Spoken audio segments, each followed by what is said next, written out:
Donc, bonjour et bienvenue à ce webinaire sur le dispositif d'alerte interne. On n'oublie pas de communiquer. Donc, le sujet, bien sûr, c'est la communication, surtout interne, mais la communication en général par rapport au dispositif d'alerte. Je me présente, donc je m'appelle Viviane Join, je suis la directrice générale de notre bureau en France, à Paris, de QS Group. Et comme la plupart d'entre vous le savent déjà, donc nous fournissons des solutions de conformité digitale, y compris donc Integrity Line pour le dispositif d'alerte. Donc, je vais modérer ce webinaire et je suis vraiment ravie d'avoir avec moi un panel d'experts en conformité et en communication. Et le webinaire va se diviser en deux parties. Donc, la première partie, on aura donc la perspective de consultants qui travaillent donc avec plusieurs sociétés. Et en deuxième partie, la perspective au sein de la société. Donc, ça nous permet un peu d'avoir des avis différents. Et donc, pour la première partie, j'ai la chance d'avoir avec moi les deux cofondateurs de Labrador Ethics and Compliance que vous voyez, je pense, là sur l'écran. Donc, Alicia, qui a une grande expérience dans l'accompagnement des entreprises œuvrant pour l'intérêt général et la pratique éthique en agence, et également, elle a donc cofondé Labrador Ethics et Compliance avec Samuel. Et donc, Samuel également, qui est aussi avocat, qui a travaillé pour Kramer Levin, Naftalis et Frankel, et avant de fonder donc Nest Avocat. Et puis, il s'est associé avec Alice en 2017 pour fonder le Media Compliance. Donc, bienvenue à vous deux. Et puis, par la suite, on aura donc Arnaud Douvine du groupe Bureau Veritas, mais je ferai l'introduction par la suite. Donc, juste en termes de contexte général, donc comme vous le saviez, la loi Wasserman est en vigueur depuis le 1er septembre et le décret d'application a été donc publié la semaine dernière. Donc, c'est vraiment un sujet d'actualité. Et donc, parmi d'autres, la loi Wasserman nous a apporté donc le sujet de déhiérarchisation, c'est-à-dire qu'un lanceur d'alerte, avant avec la loi Sapin 2, devait donc lancer l'alerte en interne, et puis s'il n'y avait pas de réponse, si l'alerte n'avait pas été traitée, pouvait aller à l'externe. Par contre, maintenant, le lanceur d'alerte a vraiment le choix d'aller donc lancer l'alerte en interne ou à l'externe, ce qui veut dire qu'il est d'autant plus important que les employés ont confiance dans les solutions, dans les outils en place. Et bien sûr, tout ce qui est communication a vraiment un rôle très, très important à jouer. Donc, hier, on a fait un webinaire sur, donc, et je pense qu'il y en a parmi vous qui ont assisté, sur donc, la nouvelle loi et le décret. Et aujourd'hui, donc, c'est la partie communication. Donc, je pense que ça tombe bien. C'était un peu par hasard, mais ça tombe bien. Donc, Alicia et Samuel, je sais que vous avez vraiment beaucoup d'expérience en travaillant avec des entreprises de tailles différentes, de secteurs différents. Donc, j'ai vraiment hâte d'avoir que vous partagiez avec nous vos connaissances. Et je pense qu'on va commencer avec une question assez large, donc par rapport aux défis auxquels les entreprises doivent vraiment faire face en matière de communication interne sur le dispositif d'alerte. Donc, selon vous, quels sont les défis principaux ? Merci beaucoup Viviane pour cette introduction et je vais commencer par répondre à cette question, si vous voulez bien, en faisant un pas en arrière et pas directement en allant sur le contexte Wasserman, parce que il y a un certain nombre d'enjeux qui sont là depuis 2016 et même avant en matière de lanceurs d'alerte, et je vous prie de m'excuser, mais je vais juste raconter pourquoi on est tous les deux là, Samuel, et pourquoi on est tous les deux sur un écran, là, collés l'un à l'autre. Et c'est pas par hasard, c'est que, comme vous l'aviez dit, Samuel est avocat, moi je viens de la communication, et quand la première fois qu'on m'a parlé de lanceurs d'alerte, et c'est par Samuel que j'en ai entendu parler, je connaissais simplement Irène Frachon et Irine Brokovich. Et c'est pour vous donner un ordre d'idée de ce que ça véhicule comme image générale. Je ne suis pas une experte de la conformité, en tout cas je l'étais pas il y a 5 ans. Il y a 5 ans, pour moi, grand public, citoyenne, lambda, c'était l'image que ça véhiculait. Donc il y a un défi déjà, c'est de remettre une réalité opérationnelle sur ce que c'est qu'être un lanceur d'alerte, ce que ça véhicule dans la réalité des entreprises, au-delà de cette symbolique qui est quand même assez chargée, assez lourde, qui vient de résonner dans ce qui vient résonner chez moi il y a 5 ans, vient certainement résonner, c'est un certain nombre de collaborateurs des entreprises qui sont présentes aujourd'hui. Et la discussion qu'on a eue très tôt avec Samuel sur les sujets de dispositifs d'alerte, c'est de se dire c'est très bien d'être conforme, et c'est les conversations qu'on a sur l'intégralité des sujets de compliance, c'est très bien d'être conforme, mais on est conforme pourquoi faire? Et le dispositif d'alerte, pour nous, ça sert à aider les entreprises à venir renforcer leur démarche de compliance en identifiant des signaux faibles ou des risques, et en les identifiant comment? Parce que les personnes qui constituent le corps social de l'entreprise s'emparent du dispositif. Et ça ne marchera que parce qu'on comprend ce pourquoi, cette raison d'être. Et donc pour nous, ça fait partie des défis. Donner le sens de pourquoi on fait de la conformité et donner le sens de pourquoi on met en place un dispositif d'alerte. Si la réponse est parce qu'on doit le faire, je pense que déjà on a raté une partie de l'exercice. Donc il y a d'abord se remettre le sens là. Ensuite, venir démystifier un certain nombre d'idées reçues. Ça, c'est un défi aussi. Je recite Irène Frachon et Eric Brokovich. Moi, si j'ai envie de lancer l'alerte et que c'est ce que j'ai en tête comme image, c'est pas un pas qui est tout à fait simple à franchir, alors que la réalité, elle est un peu plus nuancée. Et le troisième, c'est que comme de tout, on est tous en souffrance d'informations multiples, d'infobésité, comme un disent un certain nombre de personnes. La compliance, la conformité, la direction juridique qui va porter, avec la DIRCOM, avec d'autres acteurs de l'entreprise, la DRH qui va porter les messages sur le dispositif d'alerte, elle doit émerger dans un bruit, dans une conversation d'entreprise et émerger avec les bons messages au bon moment. Tout ça, alors là, on commence la conversation, donc c'est des idées un peu générales, mais c'est un peu les préalables à la conversation selon nous pour construire la question de la communication sur les dispositifs d'alerte. Et pour compléter, Alicia a parlé de ses références. Moi, j'avais d'autres références avant de me plonger sur les questions relatives au lancement d'alerte et au dispositif d'alerte interne. Moi, mes références, c'était la délation, les corbeaux, ces peurs très franco-françaises. Et donc, comment dépasser ces peurs-là? Eh bien, c'est en déjà sensibilisant l'instance dirigeante et en se disant, ce dispositif d'alerte, au fond, il sert à quoi? C'est à détecter les risques. C'est un véritable outil de détection des risques. Tant qu'on n'a pas compris ça, effectivement, l'entreprise manquera le coche et ratera le défi principal qui est de donner sa place véritablement à cet outil.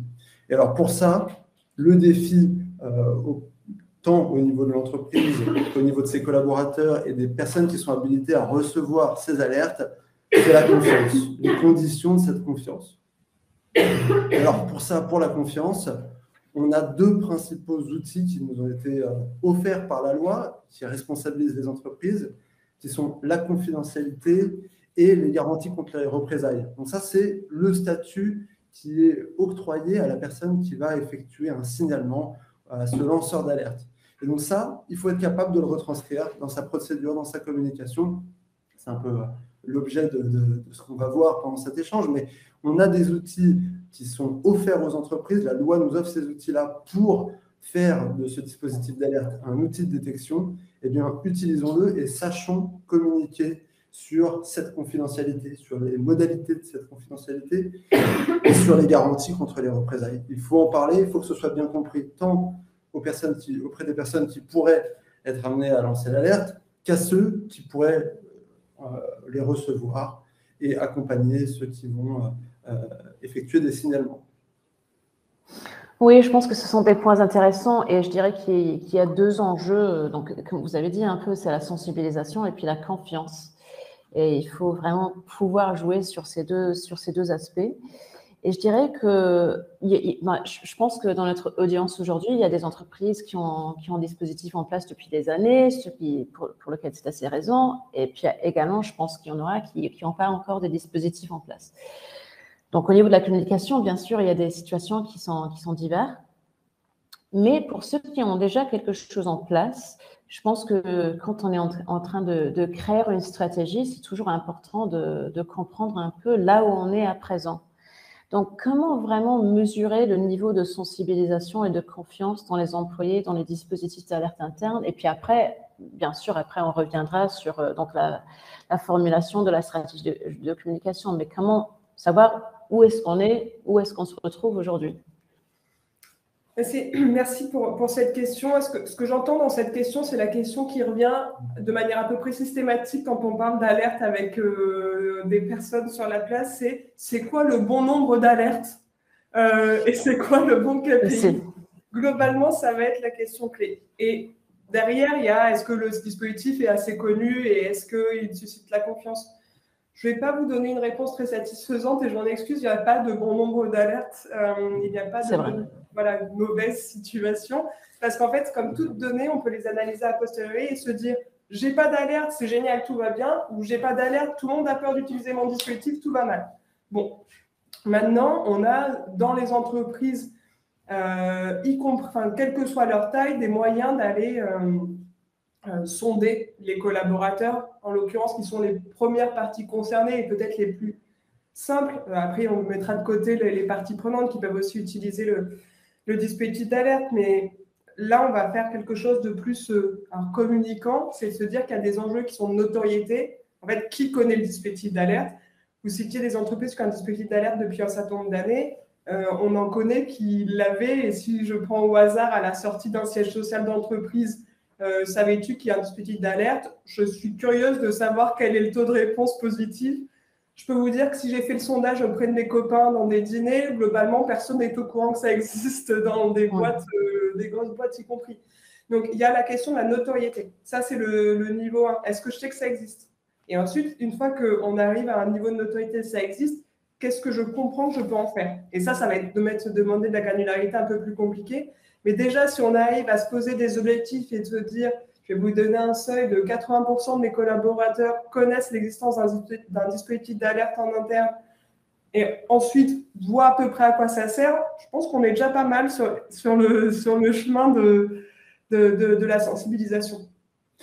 Oui, je pourrais ajouter un élément sur cet aspect, c'est pour les entreprises les plus matures, c'est peut-être de rentrer dans l'analyse de cette alerte, de ces signalements qui sont effectués. On peut aller en profondeur dans ces signalements pour se poser la question de leur utilité pour l'entreprise, toujours avec en tête cet objectif d'avoir un outil de détection et de la confiance des collaborateurs. Est-ce que la qualité des alertes qui sont recueillies par le dispositif, c'est des alertes qui vont permettre d'anticiper une dérive, ou bien est-ce qu'on a là juste un déversoir des intérêts de chacun qui passe par le dispositif d'alerte? Et je voudrais ajouter que la loi Wasserman, elle a fait tomber un des critères qui permet d'identifier, de qualifier quelqu'un qui fait un signalement comme étant un lanceur d'alerte et donc de bénéficier de ce statut protecteur du lanceur d'alerte, c'est le critère d'un signalement désintéressé.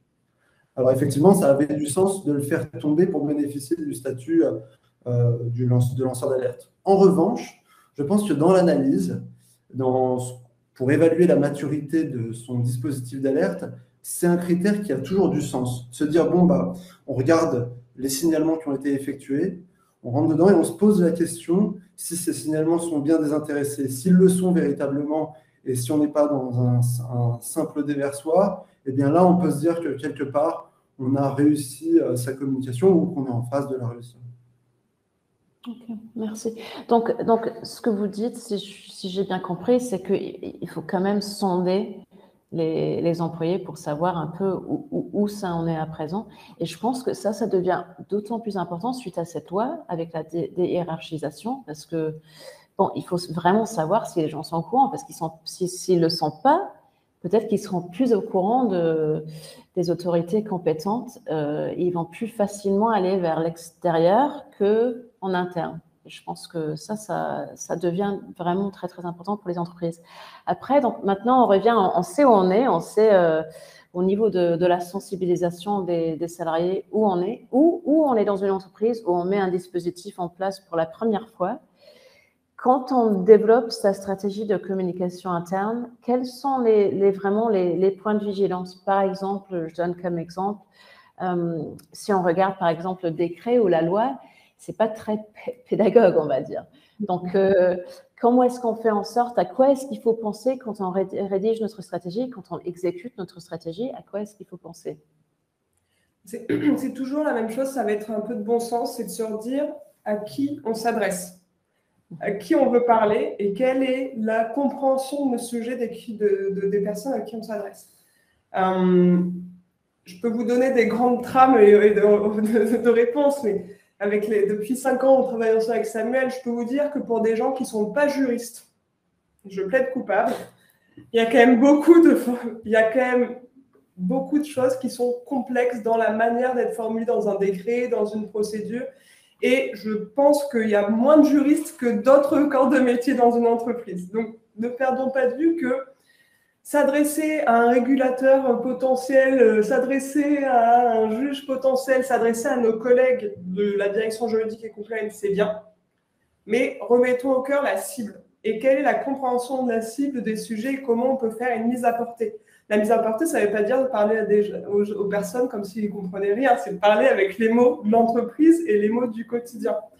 Ça, c'est un premier élément, et ça passe par aller discuter avec les gens avec qui on va parler à la fin de la journée quand même. Il y a une dimension, je veux dire, d'empathie, dans le sens où se mettre à la place des gens qui vont recevoir le message. Encore une fois, c'est basique, mais ce n'est pas toujours ce qu'on fait parce qu'on a la vie que nous avons toutes et tous aujourd'hui ici et que parfois, il faut délivrer des choses et on n'a pas forcément le temps de remettre les fondations. Donc, la cible. Qui sont ces personnes? Et c'est intéressant, c'est un vrai sujet à poser aussi parce que nous sommes là, EQS est une société allemande, on est dans une breakout session française, les entreprises internationales.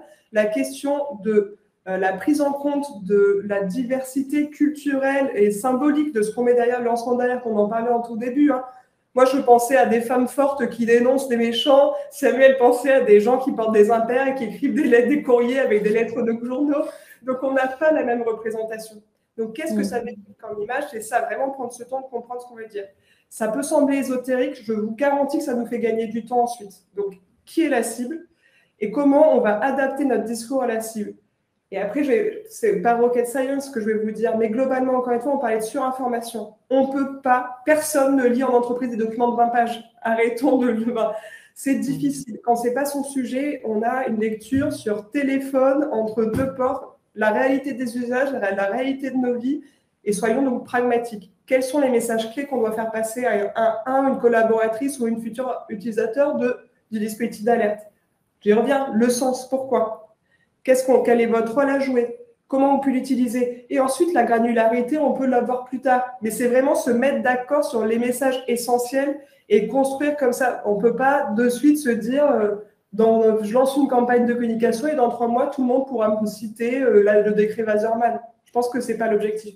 Quand je lance une campagne de communication et dans 3 mois, j'ai un volume intéressant de personnes qui connaissent le principe de dispositif d'alerte ou qui ont le réflexe de questionner un certain nombre de pratiques et de rentrer dans une dialectique de questionnement sur leur pratique des affaires, j'ai déjà gagné. Et ensuite, comment je construis sur ça? C'est vraiment du pragmatisme et un vrai centrage utilisateur. Et puis après, dans les points de vigilance, il y a aussi des sous-jacents juridiques à ce que vient de dire Alicia. Quelque part, quand on parle de confiance, cette confiance, comme je le disais au début, elle se matérialise par des choses qui sont très concrètes, des arguments juridiques qu'on peut porter et qu'il faut savoir porter de manière concrète. Quand on parle de confidentialité, il faut expliquer concrètement qu'est-ce que ça veut dire sur le plan technique. On a mis un outil en place, on a mis une ligne d'alerte, elle garantit la confidentialité pour telle et telle raison. On respecte le RGPD, on protège vos données personnelles. Comment est-ce qu'on le fait? Combien de temps on conserve vos données personnelles? À qui est-ce qu'on s'adresse? Toutes ces questions-là, elles doivent apparaître de manière concrète et claire. Parce que le problème qu'on peut avoir sur certaines procédures, c'est d'avoir des documents qui sont complètement illisibles et qui vont nourrir ce sentiment de cette peur d'effectuer un signalement. Donc ça, il faut retranscrire ces protections juridiques en langage clair. Donc ça, c'est véritablement le point de vigilance qu'on peut avoir. Puis aussi, quelque part, quand on se plonge dans le décret et dans la loi, il y a des fondamentaux qui ressortent. Et ces fondamentaux, c'est notamment les organes qui peuvent permettre d'amener du dialogue et donc de faciliter l'acceptation et la compréhension de ce type de procédure. on voit que le règlement intérieur doit être modifié, le CSE doit être sollicité tant au niveau de la modification du règlement intérieur que de la mise en place de la procédure d'alerte. Tous ces éléments-là, ça doit amener du dialogue. Et puis après, par qui on l'a fait porter cette procédure d'alerte? Par la direction conformité, par l'instance dirigeante. Tous ces éléments-là, c'est aussi des éléments qui vont apporter de la réassurance.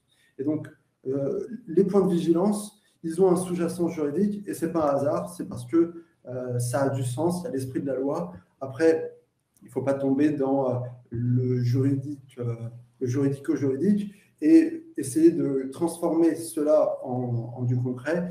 Et pour ça, je dirais c'est du bon sens, comme tu disais, Alicia.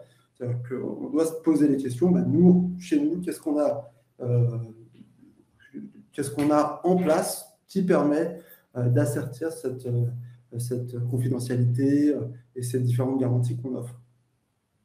Oui, j'aime bien ce que vous dites, surtout de se mettre à la place de l'audience et peut-être aussi donner des exemples dans le secteur dans lequel travaillent les employés. Donc, pour qu'ils aient un peu des exemples en tête, je ne sais pas si ça rentre dans le travail que vous faites avec les sociétés. Évidemment, la théorie, ça marche bien en théorie. Et donc, il n'y a rien de plus efficace que de se tirer des exemples de la vraie vie.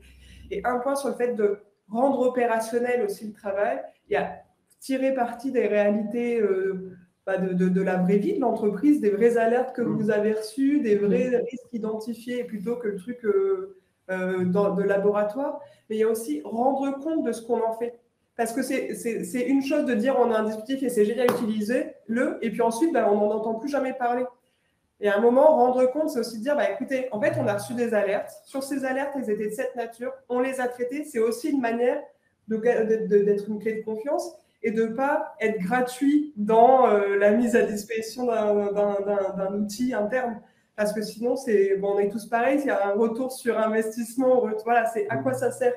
Ça sert, la preuve est, voilà ce qu'il en vient. Et c'est en mettant un suivi, en donnant des éléments de suivi, en donnant des exemples, qu'on va aussi créer cette dynamique et de compréhension du rôle de l'alerte et du fait que ce n'est pas juste parce qu'il faut bien le faire et que c'est parce qu'on a fait de la conformité de façade. Non, il y a un outil de pilotage et de détection de risques. Et ce qui peut être intéressant aussi, ce qu'on a pu faire avec Alicia, c'est d'illustrer ce qui a pu être évité grâce à des alertes. Transformer donc un succès en une histoire à raconter, notamment lors des formations. Donc ça, c'est un élément important et ça vient aussi appuyer sur le fait que cet outil, le dispositif d'alerte, c'est un outil de prévention. D'ailleurs, on le voit dans la loi Wasserman, elle a changé quelque chose, elle a apporté une nuance juridique en disant donc, le signalement, il peut porter certes sur des faits qui sont produits, mais aussi sur des faits qui sont susceptibles de se produire. Et donc là, ça ouvre la voie à une communication qui porte principalement sur le lancement d'alerte comme un outil de prévention. Oui, je suis entièrement d'accord. Et puis, quand vous parlez de donner des exemples comme ça, je suis sûre qu'il y aura des questions, mais qu'est-ce qu'on fait par rapport à la confidentialité? Donc, bien sûr, il faut anonymiser et puis donner des exemples qu'on peut bien sûr partager. Oui, en effet, il ne s'agit pas d'aller vous pointer du doigt des personnes en particulier ou de faire ce grand jeu de piste, de retrouver, mais de quel cas on parle en interne. Mais c'est effectivement de ne pas être déconnecté d'une réelle. Enfin, encore une fois, sortir du champ théorique qui fonctionne pour un certain nombre de cerveaux, mais qui ne fonctionne pas pour un certain nombre d'autres, et de mettre ça dans le réel. Oui. Et le réel, il passe par... voilà, nous, on est des consultants, on ne va pas avoir les mêmes sujets que si on était des industriels. Bon, c'est normal. Donc, si on prend un cas générique, ça ne sera pas très intéressant si on dit que se passe-t-il si on jette des produits chimiques dans la rivière. Il ne se passera rien parce qu'on ne le fait pas. Ce n'est pas possible qu'on le fasse. Voilà. Cet exemple ne me touche pas. Ça dépend de votre cas. Ça, c'est un autre sujet. On a dit qu'on n'en parlait pas là. Exactement. Et puis, quand vous parliez de la rédaction des communications, faire en sorte que voilà, vous mettez à la place des personnes qui vont recevoir les messages. Est-ce que, je ne sais pas si vous avez fait ça, si vous travaillez avec des groupes d'employés au sein d'une entreprise, juste pour voir comment ça passe, le message, comment est-ce qu'on pourrait l'améliorer, et puis par la suite, donc faire des tests, et surtout pour les grands groupes. Après, pour les petits groupes, c'est peut-être un petit peu différent, mais pour les grands groupes, voilà. On a l'habitude de faire ça. Pourquoi? Oui, encore une fois, le fait qu'on soit ensemble, c'est qu'on aime bien mettre des gens autour d'une table qui d'habitude, on ne les met pas forcément tout à fait ensemble. Et c'est vrai qu'on aime bien faire ça. Et quand on travaille sur des sujets comme celui de l'alerte, il y a 2 endroits où on peut mettre des gens autour d'une table et discuter. Il y a les personnes qui vont être amenées à contribuer au traitement de l'alerte. Parfois, en fait, on constate chez certains de nos clients que ça va être traité. Alors, il va y avoir un porteur de la DIRCOM, de la DIR-conformité, et puis à un moment, ah oui, les RH, je vais les mettre à un moment dans la boucle. Ah mais oui, la communication, il faut que je les mette dans la boucle. Et puis tout ça, ça se construit, mais ça fait un truc qui tient bon an, mal an, mais c'est pas super équilibré. Nous, on aime bien mettre tout le monde d'un côté, et puis chacun fait sa liste des courses, chacun apporte son besoin, sa vision. Ça, c'est côté, j'allais dire, producteur du contenu, et côté receveur, ça nous arrive de le faire avec l'appui souvent des réseaux conformité, parce qu'on le fait plutôt avec des grandes entreprises, parce que là, il y a un peu d'historique, il y a un peu de retour de passif, de track record en bon français sur ce qui s'est passé dans la vie des alertes. Et donc ça, on l'a fait, mais aussi pour venir tester quelques messages où nous, on a une intuition que tel ou tel message peut fonctionner, mais notre intuition, elle se confronte au principe de réalité. Et donc, le principe de réalité, c'est quand on envoie un panel de personnes et qui nous dit si c'est une vraie bonne idée ou une fausse bonne idée. Donc, okay. Et puis la compliance, pardon, Samia, je suis désolée. La compliance nous offre plein de moments justement pour discuter de ça. Et par exemple, quand on met à jour un code de conduite, on remet quelque part le sujet de l'alerte au centre. Quand on travaille sur une mise à jour de cartographie des risques anticorruption, quand on travaille sur les thématiques de vigilance, tous ces moments-là sont autant de moments pendant lesquels l'accessibilité et la confiance dans le dispositif d'alerte vont être débattus, mis sur la table, discutés, et donc autant de moments dans lesquels on va aussi pouvoir nourrir avec d'autres illustrations sur l'efficacité de ce dispositif d'alerte. Donc, quelque part, tout le dispositif va alimenter la réflexion sur le lancement d'alerte de manière générale. Je suis d'accord. Et pour revenir sur cette question de culture, donc quand on travaille avec un grand groupe, après, surtout, je dirais, c'est comme on disait avant, donc, point de vue dispositif d'alerte, ça donne des ressentis différents par rapport à nos expériences personnelles, mais également au niveau culturel du pays, on va dire. Donc, est-ce que ça vous arrive, quand vous travaillez avec des grands groupes à l'international, de modifier un peu les messages de communication par rapport au pays ou pas vraiment? On a fait l'inverse, mais c'est pour ça on travaille ensemble. C'est pas toujours Ma réponse est il vaut mieux éviter. Enfin, okay. On est là, et je parle avec ma casquette, je suis sur un métier de bourrin. Un message clair, de la répétition, jusqu'à ce qu'on manque les messages. Si on commence à venir diluer par de l'adaptation, on met en risque l'efficacité d'un message et d'une campagne de communication. Maintenant, et je comprends pourquoi on a fait un geste un peu contraire. C'est vrai que pour aller piocher des exemples, on peut, dans la manière d'approfondir, venir affiner. Mais le socle, il ne peut pas être customisé parce que sinon, on va raconter des histoires différentes. Ça n'a pas de sens. Qu'on ait un message global, le plus simple, le plus répétitif possible, et ensuite, on peut l'éclairer différemment. Mais le cœur, je pense que c'est en ça qu'on a fait des gestes. En fait, voilà, ce que je voulais dire, j'ai fait cette tête différente, c'est que quelque part, des grands groupes, ils peuvent avoir des activités tellement différentes d'un pays à l'autre ou des segments d'activités qui peuvent être tellement variés que dans ces conditions-là, il faut parfois adapter le message, non pas en le nuançant sur le fond du message, mais en l'illustrant différemment. Parfois, techniquement, il faut l'adapter aussi parce que géographiquement, on n'a pas la même disponibilité ou le même accès au dispositif d'alerte. Donc, je dirais qu'il y a des adaptations qui sont pragmatiques. Pour ce qui est du message et du volet de communication sur la manière dont on doit communiquer sur l'alerte et percevoir cette alerte au niveau du groupe, là, effectivement, je te rejoins, c'est la même chose. C'est plutôt une déclinaison d'un socle qui lui, va pas bouger. Parce que sinon, pour le coup, la confiance est mise à mal quand on ne raconte pas la même histoire à tout le monde. Et après, les déclinaisons, c'est des déclinaisons de langue. Un truc aussi pragmatique que ça, c'est traduire les messages. Vraiment, l'alerte en anglais, en français, quand on est dans 35 pays, c'est assez limite. Donc, il y a des traductions de langue. Et après, il y a d'autres manières d'aller poser des exemples, de décliner de manière personnelle. Mais encore une fois, la même histoire pour tout le monde, c'est plus générateur de confiance. Et je voulais revenir sur ce que vous venez de dire, sur avoir des messages qui peuvent être répétitifs. Parce que quand on pense à une stratégie de communication, c'est souvent sur le long terme. Et je pense que souvent, ce qu'on fait, c'est qu'on met en place le dispositif, on fait la campagne de communication, et puis c'est bon, on a tout fait et on a terminé. Et je pense que d'autant plus avec la loi Wasserman, mais juste en général, il faut que ce soit vraiment quelque chose que les gens soient au courant, qu'il y a toujours de la sensibilisation. Donc, comment faire en sorte que vous arriviez à continuer à communiquer sur le sujet quand il y a beaucoup d'autres sujets également à communiquer au sein d'une entreprise?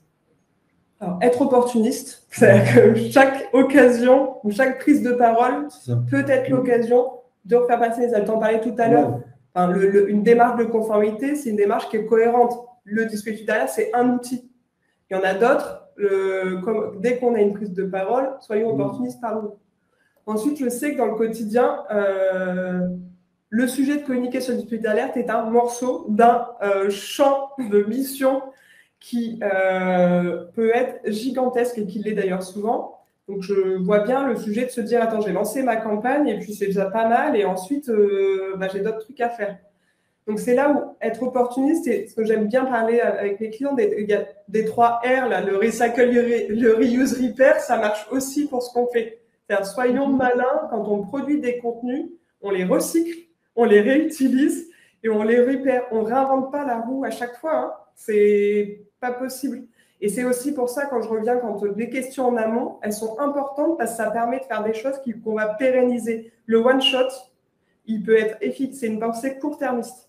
En prenant le temps de réfléchir, on pense à moyen et long terme. Et on pense du coup le 3R de je produis des contenus que je peux faire tourner, réutiliser et de manière opportuniste. Il y a des temps forts de communication, il y a des journées de l'éthique, il y a des fêtes du whistleblower, il y a des fêtes du compliance officer. Prenons chacune de ces fenêtres comme une opportunité de refaire passer les messages. Et c'est pour ça aussi que je me dis, la simplicité, elle est clé. Parce que si on a 80 messages à faire passer, on ne saura pas lequel choisir. Quand on en a 3 bien construits, alors on peut les dégainer assez facilement. Et puis quelque part, on a la chance d'avoir un outil de prévention qui touche énormément de sujets, qui couvre énormément de sujets. On n'a pas que la lutte contre la corruption, on n'a pas que les crimes et délits. Je dirais que cette opportunité que nous offre le dispositif d'alerte, il faut s'en servir pour que, quelle que soit la formation liée à des risques auxquels on assiste ou qu'on anime, remettre ce sujet du dispositif d'alerte et plus globalement en fait du dialogue dans l'entreprise, parce qu'en fait le canal principal du dispositif d'alerte, c'est quand même la hiérarchie, aller voir son manager et ce dialogue.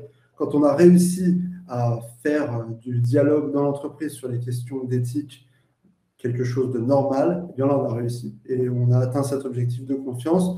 Et donc on a toutes ces occasions pour en reparler, que ce soit des formations, que ce soit travailler sur un autre outil, une autre procédure. On travaille sur les questions de conflit d'intérêts. Le dispositif d'alerte a aussi sa place dans ces questions-là. Quand on parle de cadeaux et invitations, c'est la même chose. Toutes ces questions qui composent le programme de conformité, que ce soit sur la lutte contre la corruption, sur de la vigilance en droit humain, du RGPD, toutes ces questions-là peuvent à un moment donné faire émerger des risques sur lesquels le dispositif d'alerte est l'outil principal de prévention. J'aime beaucoup cette approche, l'idée d'avoir un peu quelque chose en termes de stratégie d'assez structuré. Donc voilà, on sait quand est-ce qu'on va communiquer. Et puis après, cet aspect opportuniste, dès qu'il y a un moment où on peut communiquer dessus, on le fait. Et puis ça renforce un peu le message. Je trouve ça très intéressant. Après, au niveau mais vraiment pratique, quand on parle des différents canaux qu'on peut utiliser en termes de communication, bien sûr, il y a l'email, il y a l'intranet, etc. Mais sur les campagnes sur lesquelles vous travaillez avec vos clients, quels sont les canaux qui sont les plus efficaces? Voilà, à quoi est-ce qu'il faut penser? Tous les canaux sont efficaces. Enfin, je vais vous donner un exemple. En ce moment, on travaille avec une entreprise, 30% de ses collaborateurs ne sont pas connectés. Donc, on a tous le réflexe de faire des emails et c'est sympa et de pousser trois posts sur un intranet. Quand on a 30% de personnes non connectées, ça ne suffit pas. Donc, après, pareil, je ne vais pas vous faire découvrir la face cachée de la Lune. Il y a de l'affichage. Vous avez un kakémono derrière vous. Ça fait partie des canaux qu'on envoie. Là aussi, être opportuniste, c'est ce que vous faites en mettant ce kakémono derrière vous. On peut le faire quand on est à la compliance de la même manière. De l'affichage, les mails, les intranets, mais le présentiel. Tu parlais de formation, Samuel. À un moment, on touche de l'humain. On parle à des êtres humains, on parle de sujets de confiance, on parle sur des sujets où on n'est pas forcément ultra à l'aise quand il s'agit d'aller reporter certains faits. Donc, quand on se déplace, quand on prend le temps de répondre à des questions, et l'humain, ça peut être aussi bien la direction compliance que faire cascader ça au niveau des managers, c'est ça qui, à la fin du fin, va rester le plus efficace. Le reste, ce sont des outils. Il faut être utilisé comme tel. Oui, effectivement. Et puis après, un message qui est porté par l'instance dirigeante, cette proximité-là aussi à travers ce message, ça c'est hyper important. Donc on a les formations, mais aussi ce qui va donner de la crédibilité aux formations, c'est si ça suit en haut. Donc véritablement engager l'instance dirigeante sur l'utilité et l'importance de signaler des faits le plus tôt possible, ça c'est essentiel. Et en revenant point de vue pratique, donc si on implique l'instance dirigeante, on fait des petites vidéos. Comment est-ce qu'on email également, je pense qu'on peut finalement être assez créatif avec ça, peut-être. On peut être assez créatif. Après, voilà, c'est l'important, c'est de respecter une culture d'entreprise. On ne va pas aller disrupter intégralement la vie d'entreprise. Donc, être cohérent avec la culture de l'entreprise, être cohérent avec le niveau de maturité. Ce que l'on entend par là, c'est qu'on a travaillé avec sa tante de groupe qui avait déjà cranté les gens connaissent le dispositif et on peut se permettre d'être un peu plus décalé, un peu plus disruptif. Mais ça, on peut le faire quand on a des fondations solides. Il y a d'autres groupes où on va être plus pragmatique, 101 de l'alerte, ça sert à quoi et comment ça marche. Donc ça, il n'y a pas de recette miracle. En fait, si on a une, c'est ce qu'on vous disait tout à l'heure, se poser la question de pourquoi à qui.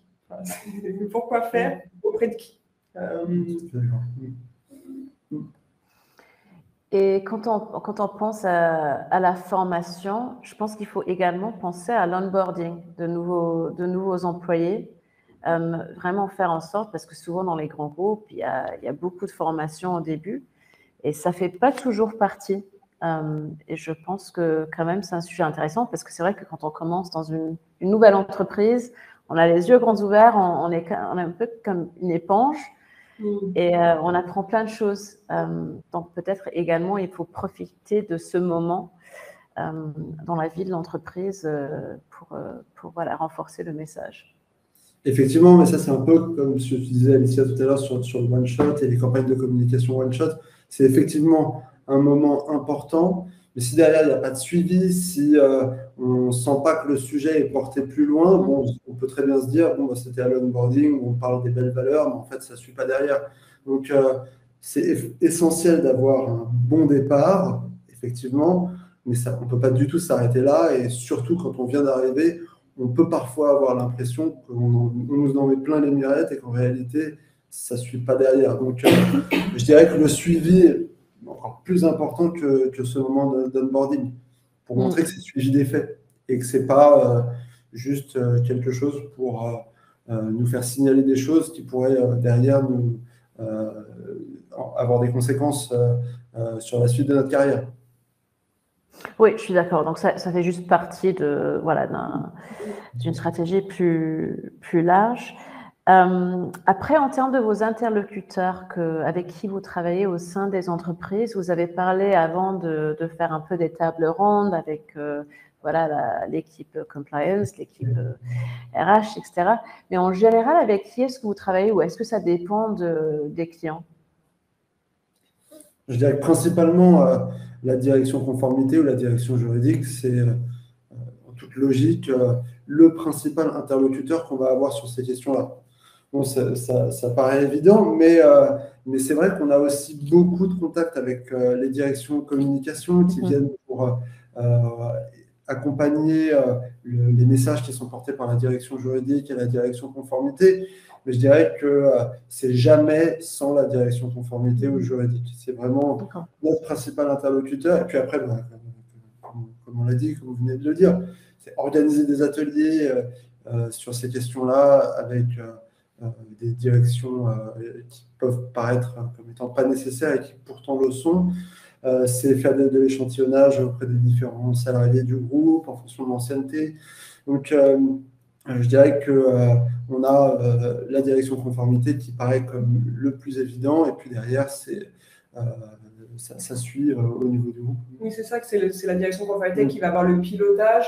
Et après, selon la nature d'entreprise, soit il y a déjà naturellement embarqué la direction de la communication, la direction RH, qui sont un peu les deux, soit on les fait embarquer parce qu'à un moment, ils s'embarquent.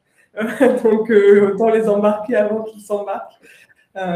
Et ensuite, on peut élargir le cercle, mais c'est vraiment, disons, ce triptyque qui est le plus fréquent avec un portage conformité juridique. D'accord, ok. Et je pense également aux messages, quand on envoie les messages envers les employés, toutes les entreprises ont bien sûr leurs valeurs aussi. Donc, je pense que, à mon avis, vous jouez également avec les valeurs. Comment est-ce qu'on peut mettre en avant les valeurs quand on parle de dispositifs d'alerte, par exemple, si c'est la confiance, je ne sais pas, la transparence, voilà. Non, bien sûr, c'est le sujet de la mise en cohérence en fait des outils, des messages. On ne serait pas crédible si on sort quelque chose qui n'a rien à voir absolument avec ce que les personnes entendent par ailleurs. Donc, c'est une mise en cohérence. Et effectivement, si on raccroche à des éléments connus, on s'inscrit dans un discours d'entreprise globale. Déjà, ça donne du sens. Déjà, ça positionne aussi nos sujets à un niveau institutionnel et pas au niveau… Alors, tout ça, ça change, mais pour vous donner un peu aussi de chemin, quand on a commencé à travailler sur ce sujet, on avait quand même pas mal d'entreprises dans lesquelles la direction compliance était cette direction à laquelle on avait un peu peur de parler parce qu'ils allaient nous dire qu'on avait des trucs qu'on ne faisait pas bien. Ça change.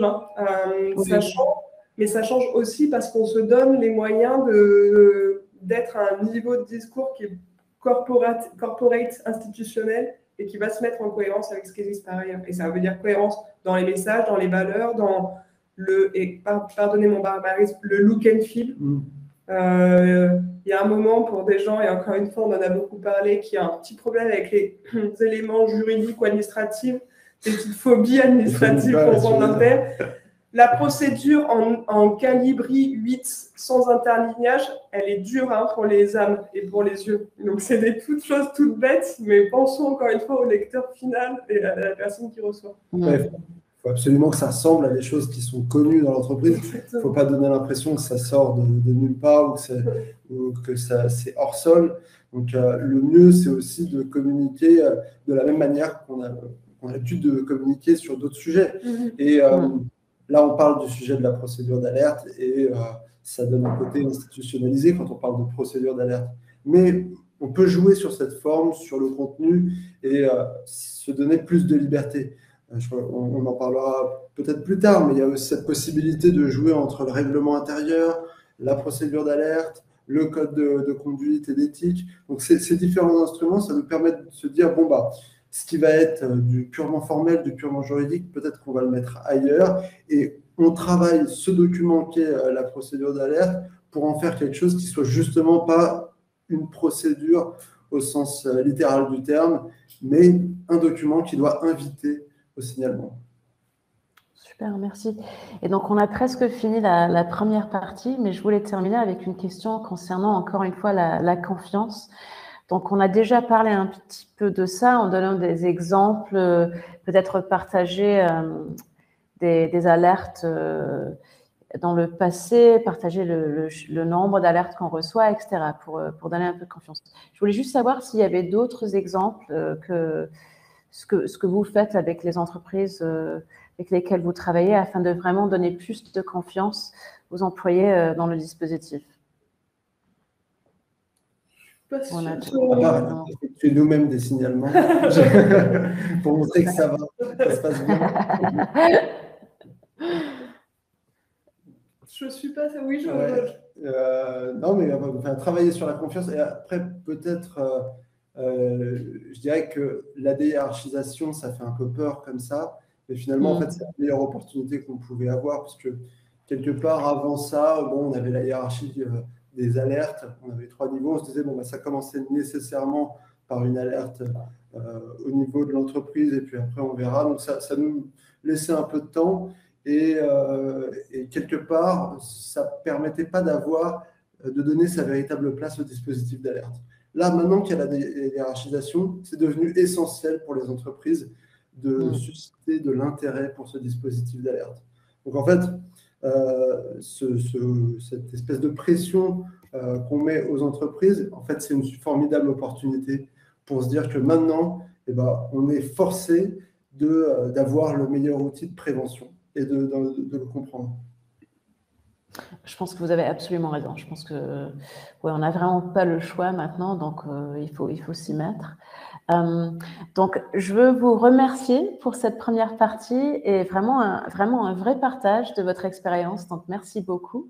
Et puis, on va revoir Alicia et Samuel quand on fera les questions-réponses à la fin. Donc, maintenant, je vais passer à la deuxième partie, donc la perspective au sein de l'entreprise. Et Arnaud va nous rejoindre. Bonjour Arnaud. Bonjour Viviane. Donc, juste pour présenter Arnaud, donc, il est donc, adjoint de la secrétaire générale du groupe Bureau Veritas, en charge des affaires juridiques, de la conformité, de l'audit interne et des risques et assurances. Il a notamment pris en charge le programme de conformité du groupe, donc sur la définition et du point de vue opérationnel. Donc, bienvenue Arnaud. Merci Viviane. Donc, ça fait vraiment plaisir de vous voir. Et je pense que juste pour donner un peu de contexte, juste si vous pouvez nous donner un peu d'éléments sur le nombre d'alertes que vous recevez par an et s'il y a des tendances que vous voyez parmi ces alertes. D'accord.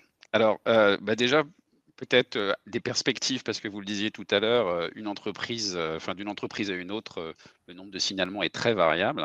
Donc, je crois que j'en suis certain, dans un rapport récent de QS, vous mentionniez en 2021, donc sur des alertes collectées sur 2020 auprès de différentes entreprises, vous aviez fait un sondage et en moyenne, en fait, ressortait que pour les entreprises sondées, donc en Europe, elles recevaient sur l'année 2020 34 signalements, voilà, sur l'année. Pour ce qui est de Bureau Veritas,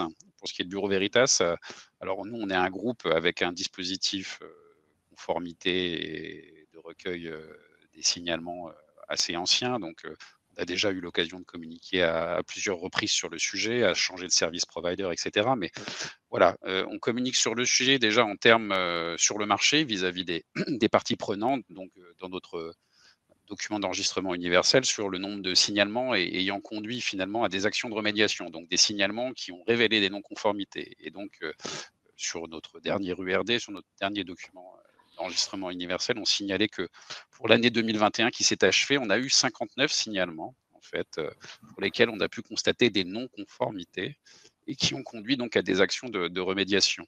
Mais si on parle en nombre de signalements et pas seulement en signalements ayant conduit à des actions de remédiation, en nombre de signalements pour cette même année, en fait, on avait reçu 198 signalements. Donc, vous voyez, sur 198 signalements reçus, on en avait quand même 59 pour lesquels on a jugé qu'il y avait des actions de remédiation à prendre, hein, qui pouvaient être des actions évidemment de sanctions disciplinaires ou des actions un petit peu plus simples, hein, de mise en place de processus de manière à ce que des dérives qui avaient pu constater ne soient pas amenées à se reproduire. Donc, c'est des actions d'amélioration continue.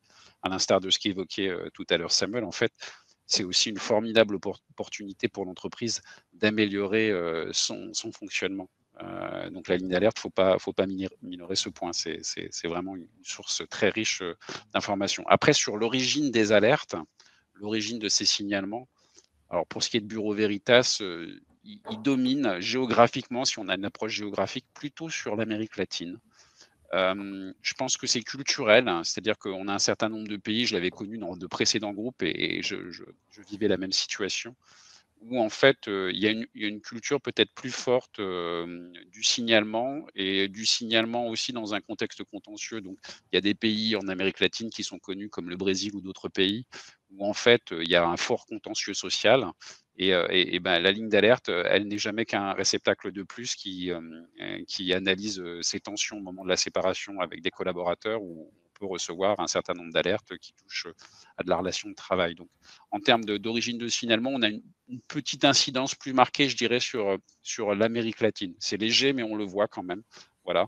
Euh, c'est assez fort. Et puis ensuite, en termes d'activité, donc si on ne réfléchit pas en termes géographiques, mais en termes de métier, d'activité, on a une activité qui est les biens de grande consommation, qui touche aux biens de grande consommation, qui est une activité qui est mondiale, donc qui est pas régionalisée, donc on n'analyse pas forcément LATAM, Europe, etc.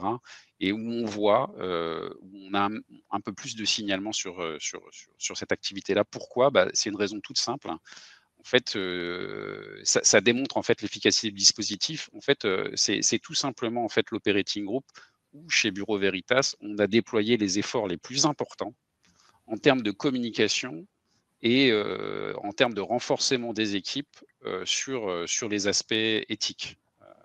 Et donc, en fait c'est tout simplement un endroit où on est en capacité de répondre, d'avoir plus de bandes passantes pour traiter vite et du professionnalisme pour traiter bien. Et donc, en fait, le fait de traiter vite et de traiter bien, bah, tout simplement, ça contribue à accroître la confiance avec les années dans le dispositif. Et donc, bah, ça devient naturellement, en fait, les gens prenant confiance, le pipeline s'alimente tout seul. Et donc, on le voit, en fait, à partir du moment où on met des moyens, des ressources et de l'efficacité dans un système, le système s'alimente et reçoit plus d'alertes. Et finalement, ça ne fait juste que démontrer que le système fonctionne bien et il est sain. Voilà. Sinon, la majorité des signalements que l'on reçoit en termes de thématiques sont liés aux relations de travail, hein, globalement, donc en majorité relations de travail, dont plus d'un quart, je dirais, sur des sujets autour de comportements qu'on qualifiera de pudiquement inappropriés, hein, des choses qui peuvent toucher aux discriminations, au harcèlement, etc. Donc une majorité, je dirais, aux problématiques de travail, et là, il y a du déversoir de cas individuels, je dirais, de problématiques qui sont rencontrées au bureau avec des collaborateurs, etc. Et puis un quart qui vont toucher à des thématiques de discrimination, harcèlement. Mais grosso modo, je dirais tout ce qui touche aux relations de travail, ça reste quand même une forte dominante dans les signalements qui sont opérés. D'accord, merci beaucoup. Et je pense que ce qui est intéressant, comme vous dites, que quand on fait vite et bien, il y a plus de confiance, mais également, ça démontre le fait qu'il n'y a pas eu de représailles. Parce que ça peut également jouer sur la confiance et les gens ont peur. Donc, je pense que vous démontrez également voilà, ça. Voilà. Et là j'évoquais des thématiques aussi d'alerte qui sont globaux, qu'on rencontre dans toutes les entreprises, mais comme le signalait aussi Samuel tout à l'heure, une ligne d'alerte, c'est une formidable opportunité en fait d'identification en amont des risques et de gestion des risques. Mmh. Et donc, il ne faut pas hésiter à se servir finalement de ces dispositifs d'alerte qui peuvent être mis en place pour répondre à la loi, hein, à les étendre à finalement des analyses que l'on souhaite porter sur des thématiques qui sont importantes pour l'entreprise parce qu'elles touchent à leurs valeurs ou parce qu'elles touchent à des chartes ou des codes qu'on a mis à place dans l'entreprise. Donc, notamment, nous, il est vrai qu'au travers de la ligne d'alerte, on essaye aussi de capturer en fait des alertes qui sont plus métiers, je dirais. donc qui vont toucher au non-respect de standards techniques, de modes opératoires auxquels nos équipes sur les terrains doivent se conformer. C'est des méthodes opérationnelles, des protocoles qui doivent être respectés, des notions d'enregistrement et de traçabilité des données quand on fait des inspections, de la certification, des audits. Donc, tous ces éléments-là aussi, en fait, peuvent être remontés quand il y a une non-conformité qui est identifiée, qui souhaite être remontée, en fait, au travers d'un signalement. Donc, on le capture aussi au travers de notre ligne d'alerte et ça nous permet aussi de mettre des moyens pour vérifier ce qui n'a pas fonctionné, voir si c'est un problème d'intégrité d'une personne qui fait juste pas son boulot correctement, ou pour de bonnes ou de mauvaises raisons, ou s'il y a un problème au niveau finalement des protocoles tels qu'ils sont définis parce qu'ils sont pas clairs, et que c'est peut-être aussi une opportunité d'améliorer tout ça. Donc c'est aussi une ligne d'alerte, une ligne de signalement, c'est aussi une formidable opportunité d'efficience pour l'entreprise pour détecter ce qui fonctionne pas bien surtout, et comment le réparer.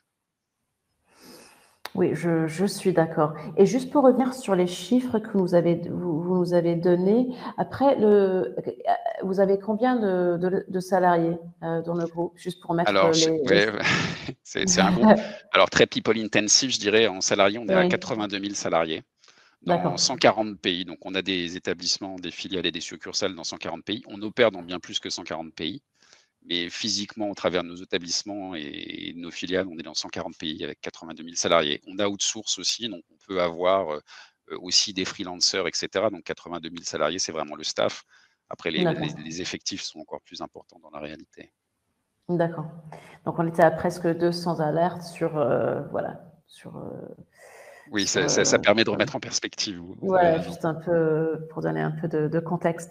Et puis, au niveau de votre implémentation du dispositif d'alerte chez Bureau Veritas, à quoi ça ressemble? Alors, au niveau du dispositif, la manière de l'implémenter, bon, c'est un dispositif qui est à la fois centralisé et décentralisé. Déjà au travers du canal de réception des signalements, il est décentralisé, car chacun peut aller voir son manager en fait de proximité ou le manager de son Mhm. manager pour parler du problème qu'il rencontre, hein, tout simplement. Ou encore, on peut aussi aller voir les équipes de ressources humaines. C'est une possibilité qui est décrite et qui lui est offerte.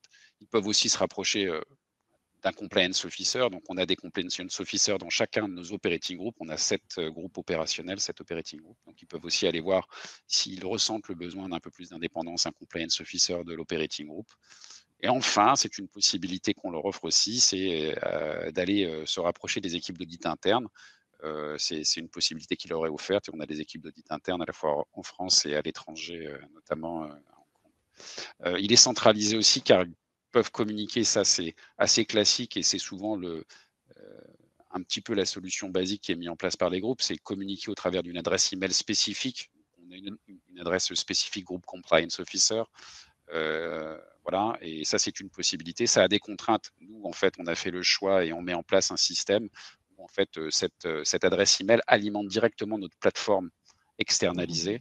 Et donc en fait, toutes les alertes qui arrivent sur cette boîte vont à terme en fait alimenter directement notre plateforme de suivi des alertes. Le but étant de capturer tout en un seul et même endroit. Ils peuvent aussi se connecter via leur smartphone ou un PC sur la plateforme de collecte des signalements. Ça, c'est assez classique. En mode SaaS, ça fait partie des possibilités qu'offrent les systèmes. Ils peuvent aussi appeler dans nos 40 principaux pays. Donc, on a fait un choix sur un certain nombre de pays pour avoir en fait une possibilité d'accéder en fait à une autre hotline pour pouvoir déposer un message vocal. Et ce message vocal, en fait, il est automatiquement retranscrit, un verbatim, un transcript est fait sur la plateforme sous forme textuelle. Donc, qui alimente encore une fois le même repository, la même base d'informations qui permet d'avoir toutes les alertes consolidées au même endroit. J'insiste un peu sur ce point-là, mais c'est vraiment un point important, que les signalements soient tous centralisés de manière à capturer en fait l'intégralité de l'information sur une même base de données. Ça nous a semblé quelque chose d'essentiel. Tout à l'heure, vous évoquiez, c'est vrai, que le fait qu'on avait 200 signalements pour 82 000 salariés. Il y a d'autres groupes, et on parlera de communication, bien sûr, parce que c'est l'objet du partage aujourd'hui, mais qui ont fortement travaillé leur communication et qui ont centralisé, dans un but de centraliser aussi et de concentrer à un seul et même endroit l'ensemble des signalements qui sont faits de manière physique, de manière vocale, par email ou via des apps à un seul et même endroit. Et c'est un grand groupe industriel dont je ne mentionnerai pas le nom, mais atteint presque 1000 signalements à l'année.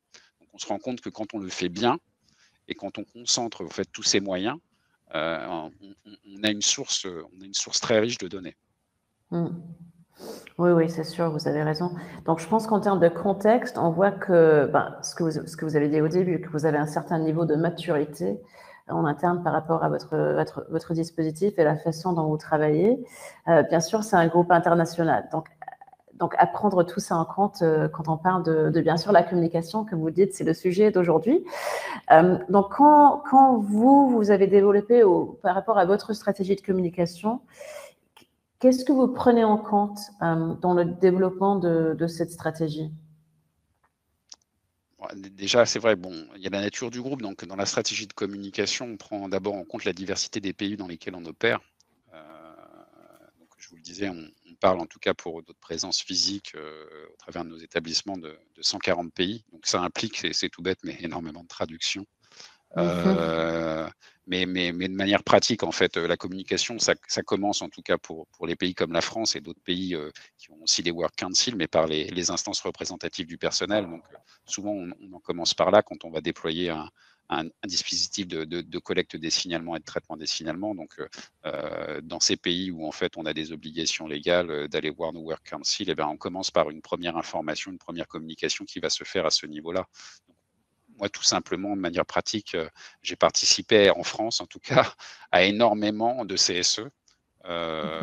Où, à l'occasion d'un changement de service provider, il a fallu revenir expliquer au CSE pourquoi on changeait de service provider, quels étaient les intérêts, revenir sur le Privacy Impact Assessment que nous avions fait au titre de la réglementation RGPD. Et nos compliance officers ont dû faire de même dans d'autres pays, là où les juridictions en fait, prévoyaient effectivement, on devait communiquer vis-à-vis des Work Council. Donc ça, c'est une première étape, mais au-delà des IRP, il faut toucher l'ensemble des salariés, mais aussi des collaborateurs extérieurs et occasionnels. Ça passe avant tout par, dans un premier temps, de l'affichage. C'est simple, mais dans les locaux, parce que c'est un moyen de toucher à la fois les collaborateurs, mais aussi les collaborateurs extérieurs et occasionnels. Et donc, on va avoir des affichages qu'on va essayer. Tout à l'heure, vous parliez des ressorts psychologiques. C'était une question, je crois que vous aviez posée à Samuel, etc. Mais c'est vrai que quand on réfléchit au poster, on se pose la question de c'est quoi le bon nudge pour attirer l'attention. Donc, il peut y avoir de ça. En parlant de nudge, ça me fait penser à quelqu'un, enfin un professeur qui est spécialiste en fait des comportements psychologiques et qui intervenait pour la SNCF et qui avait constaté en fait que dans une gare du sud de la France, je crois que c'était à proximité de Toulouse, en fait, il y avait énormément de fraude sur le quai de la gare. Et ils essayaient de réfléchir avec la SNCF comment améliorer les comportements parce que la pose de caméra, etc., le fait de signaler que les gens étaient filmés, ça n'avait pas eu énormément d'incidence en fait sur le changement de comportement. Et en fait, ils ont fait des affichages tout simples où en fait on voyait juste une paire d'yeux en fait sur les quais de la gare, mais sans autre forme de message. Et ils ont analysé les comportements et l'évolution des comportements sur base statistique et on a vu une baisse vraiment significative, pour le coup notable, de la fraude en fait, de la fraude justement sur cette fameuse ligne. Donc le nudge, c'est quelque chose aussi à considérer dans ces affichages. Nous, c'est de manière assez simple, on le fait en concertation avec la communication, on valide un petit peu bien sûr le format et donc c'est une bonne chose et c'est à la fois un ennemi parce que une communication d'entreprise va vous imposer un cadre qui est le cadre de la communication institutionnelle de l'entreprise qui n'est pas forcément adapté à ce type de message.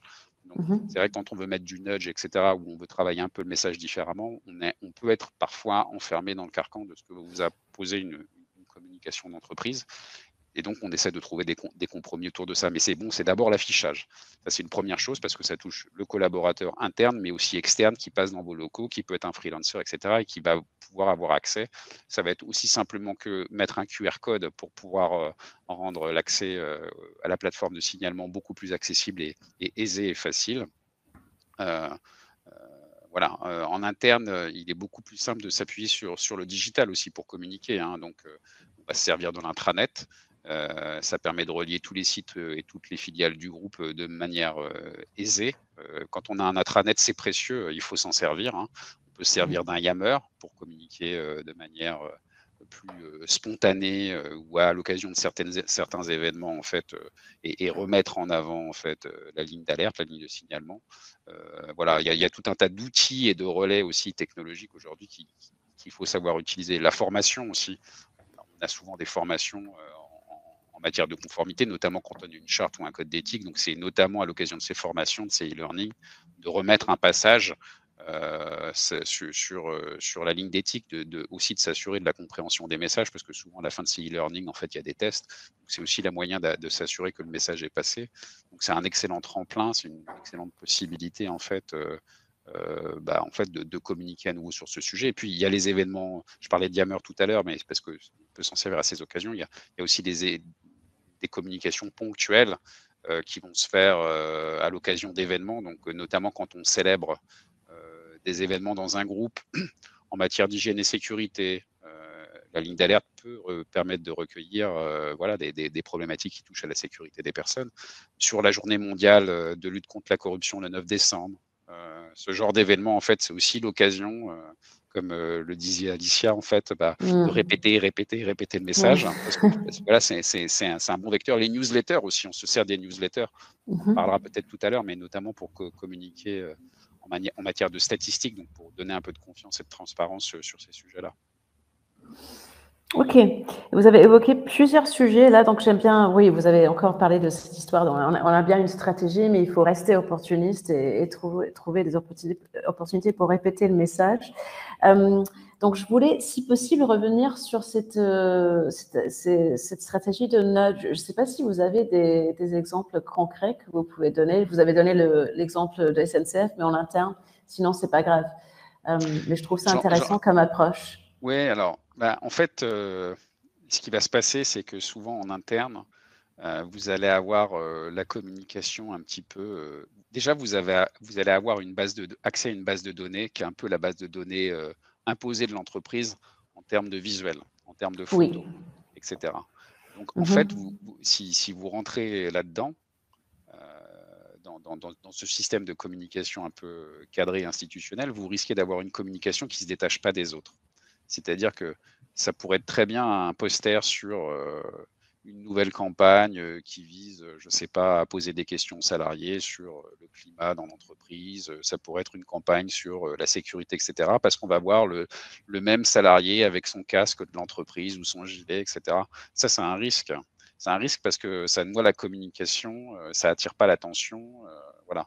Et donc, dans la mesure du possible, il faut essayer de trouver, si possible, des compromis, en travaillant peut-être plus sur les couleurs, etc., pour rester dans la charte de l'entreprise, dans les codes visuels de l'entreprise, mais en ayant en même temps quelque chose qui se détache de ce qu'on voit habituellement, en termes de visuel, en termes de photos, etc. Ne serait-ce que ça. Et après, bien sûr, le nudge, on peut le travailler encore plus fort. Ça devient compliqué. Et ce qu'a fait la SNCF, c'était vraiment un test pour lutter contre la fraude. On pourrait penser effectivement à un certain nombre de démarches qu'on pourrait faire en termes de communication d'entreprise sur ces lignes d'alerte. Mais ça, là, on commence à être un peu disruptif vis-à-vis de l'entreprise. Déjà, arriver à négocier avec son département communication, faire un trade-off où finalement on a une communication qui reprend les codes de couleurs, etc., mais qui sort en termes de visuel de ce qu'il y a habituellement, déjà on arrive à se détacher du lot et à se faire remarquer un petit peu plus. C'est déjà une première étape, si on arrive à la franchir, c'est bien, j'allais dire. Je comprends. Et également, je ne sais pas, Yammer, je ne sais pas si tout le monde connaît Yammer. Oh, Yammer, c'est juste un réseau social d'entreprise, hein, comme il y en a de plus en plus. Donc en fait, c'est juste un moyen de communiquer de manière assez directe vis-à-vis des salariés ça peut toucher à tout un tas de choses, mais donc on a des lignes Yammer par thématique et on a la capacité de s'adresser à tous les salariés au travers d'un Yammer. C'est pas forcément là où on a le plus gros usage, hein. Je vous avoue qu'en entreprise, sur les 82 000 salariés, on n'a pas 82 000 users de Yammer. C'est pas quelque chose encore ça dépend des groupes, c'est culturel, qui est très démocratisé chez nous, mais on a une petite proportion de salariés qui suivent Yammer et donc c'est un canal de plus qu'il faut pas négliger. Et sur lequel on peut relayer des messages, notamment à l'occasion de campagnes ou à l'occasion de journées de célébration sur des thématiques. Ok, super, merci. Et donc, quand on parlait de la stratégie, donc vous avez bien sûr parlé des affichages, intranet, Yammer, entre autres. Et je sais que dans votre groupe, il y a des salariés ou des groupes de salariés qui n'ont pas forcément un smartphone ou accès à l'Internet tout le temps. Est-ce que c'est que sur les affichages que vous comptez dans cette situation, ou est-ce qu'il y a d'autres outils que vous utilisez pour ces Alors, groupes communiquer d'employés? vers l'extérieur, oui. Alors, effectivement, vers l'extérieur, il y a les salariés qui n'ont pas d'accès. Et puis, il y a aussi tout ce qui est, on peut faire appel à des freelances ou à des auditeurs indépendants parce qu'ils ont des expertises techniques qu'on n'a pas forcément en interne. Et donc, ils sont plus des contracteurs. Et donc, il faut aussi arriver à toucher ces gens-là. Et puis, plus globalement, je dirais, c'est la problématique de toucher l'extérieur. Donc, pour ces salariés non connectés, ces salariés qui sont particulièrement difficiles à toucher, je dirais que la question se pose plus aujourd'hui dans les termes tout à fait de non-connexion. D'une part, la question est plus souvent pour une entreprise qui a un PC d'entreprise, un compte et un accès réseau via ce fameux device. C'est un vrai premier sujet parce qu'en effet, le phénomène n'est pas nouveau, mais dans les entreprises, on a dû s'adapter au BYOD, de Bring Your Own Device. Donc, on a de plus en plus de salariés qui viennent avec leur propre équipement et qui ne sont pas forcément toujours connectés au réseau. Puis d'autre part, c'est ce que vous disiez, il y a des personnes parmi les pays dans lesquels on peut être présent et des populations qui sont peut-être moins favorisées et qui n'ont pas toujours accès à un ordinateur.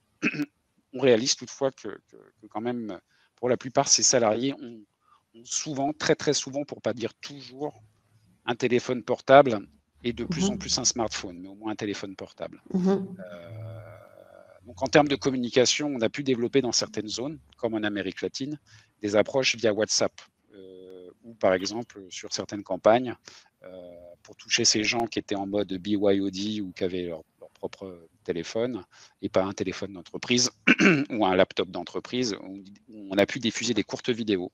Donc, on a pu le faire en Amérique latine, par exemple. Donc ça, c'est une possibilité. On adopte aussi, et je pense que la plupart des entreprises le font aujourd'hui, donc quand on choisit une solution SaaS pour une plateforme, par exemple, on va s'assurer que la plateforme elle est responsive en termes de web design, de manière à faciliter l'usage sur un smartphone. On va essayer de s'assurer aussi, pour les personnes qui n'ont pas de smartphone, mais qui ont juste accès à une ligne téléphonique, qui ont un téléphone portable ou une ligne téléphonique, qu'il y ait une connexion via une hotline téléphonique. Ça permet déjà, quand on a ça, un responsive web design et qu'on a une hotline téléphonique associée, de couvrir, je dirais, 80 à presque 100% des équipes.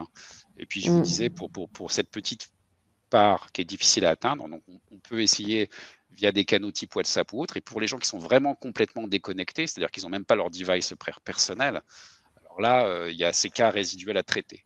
Je ne l'ai pas connu chez Bureau Veritas, j'ai pu le connaître par le passé ailleurs. Et donc, en fait, comment on fait des possibilités, c'est de travailler avec son réseau de correspondants pour vous remonter déjà ces pays, ces poches résiduelles où on a une vraie problématique de déconnexion.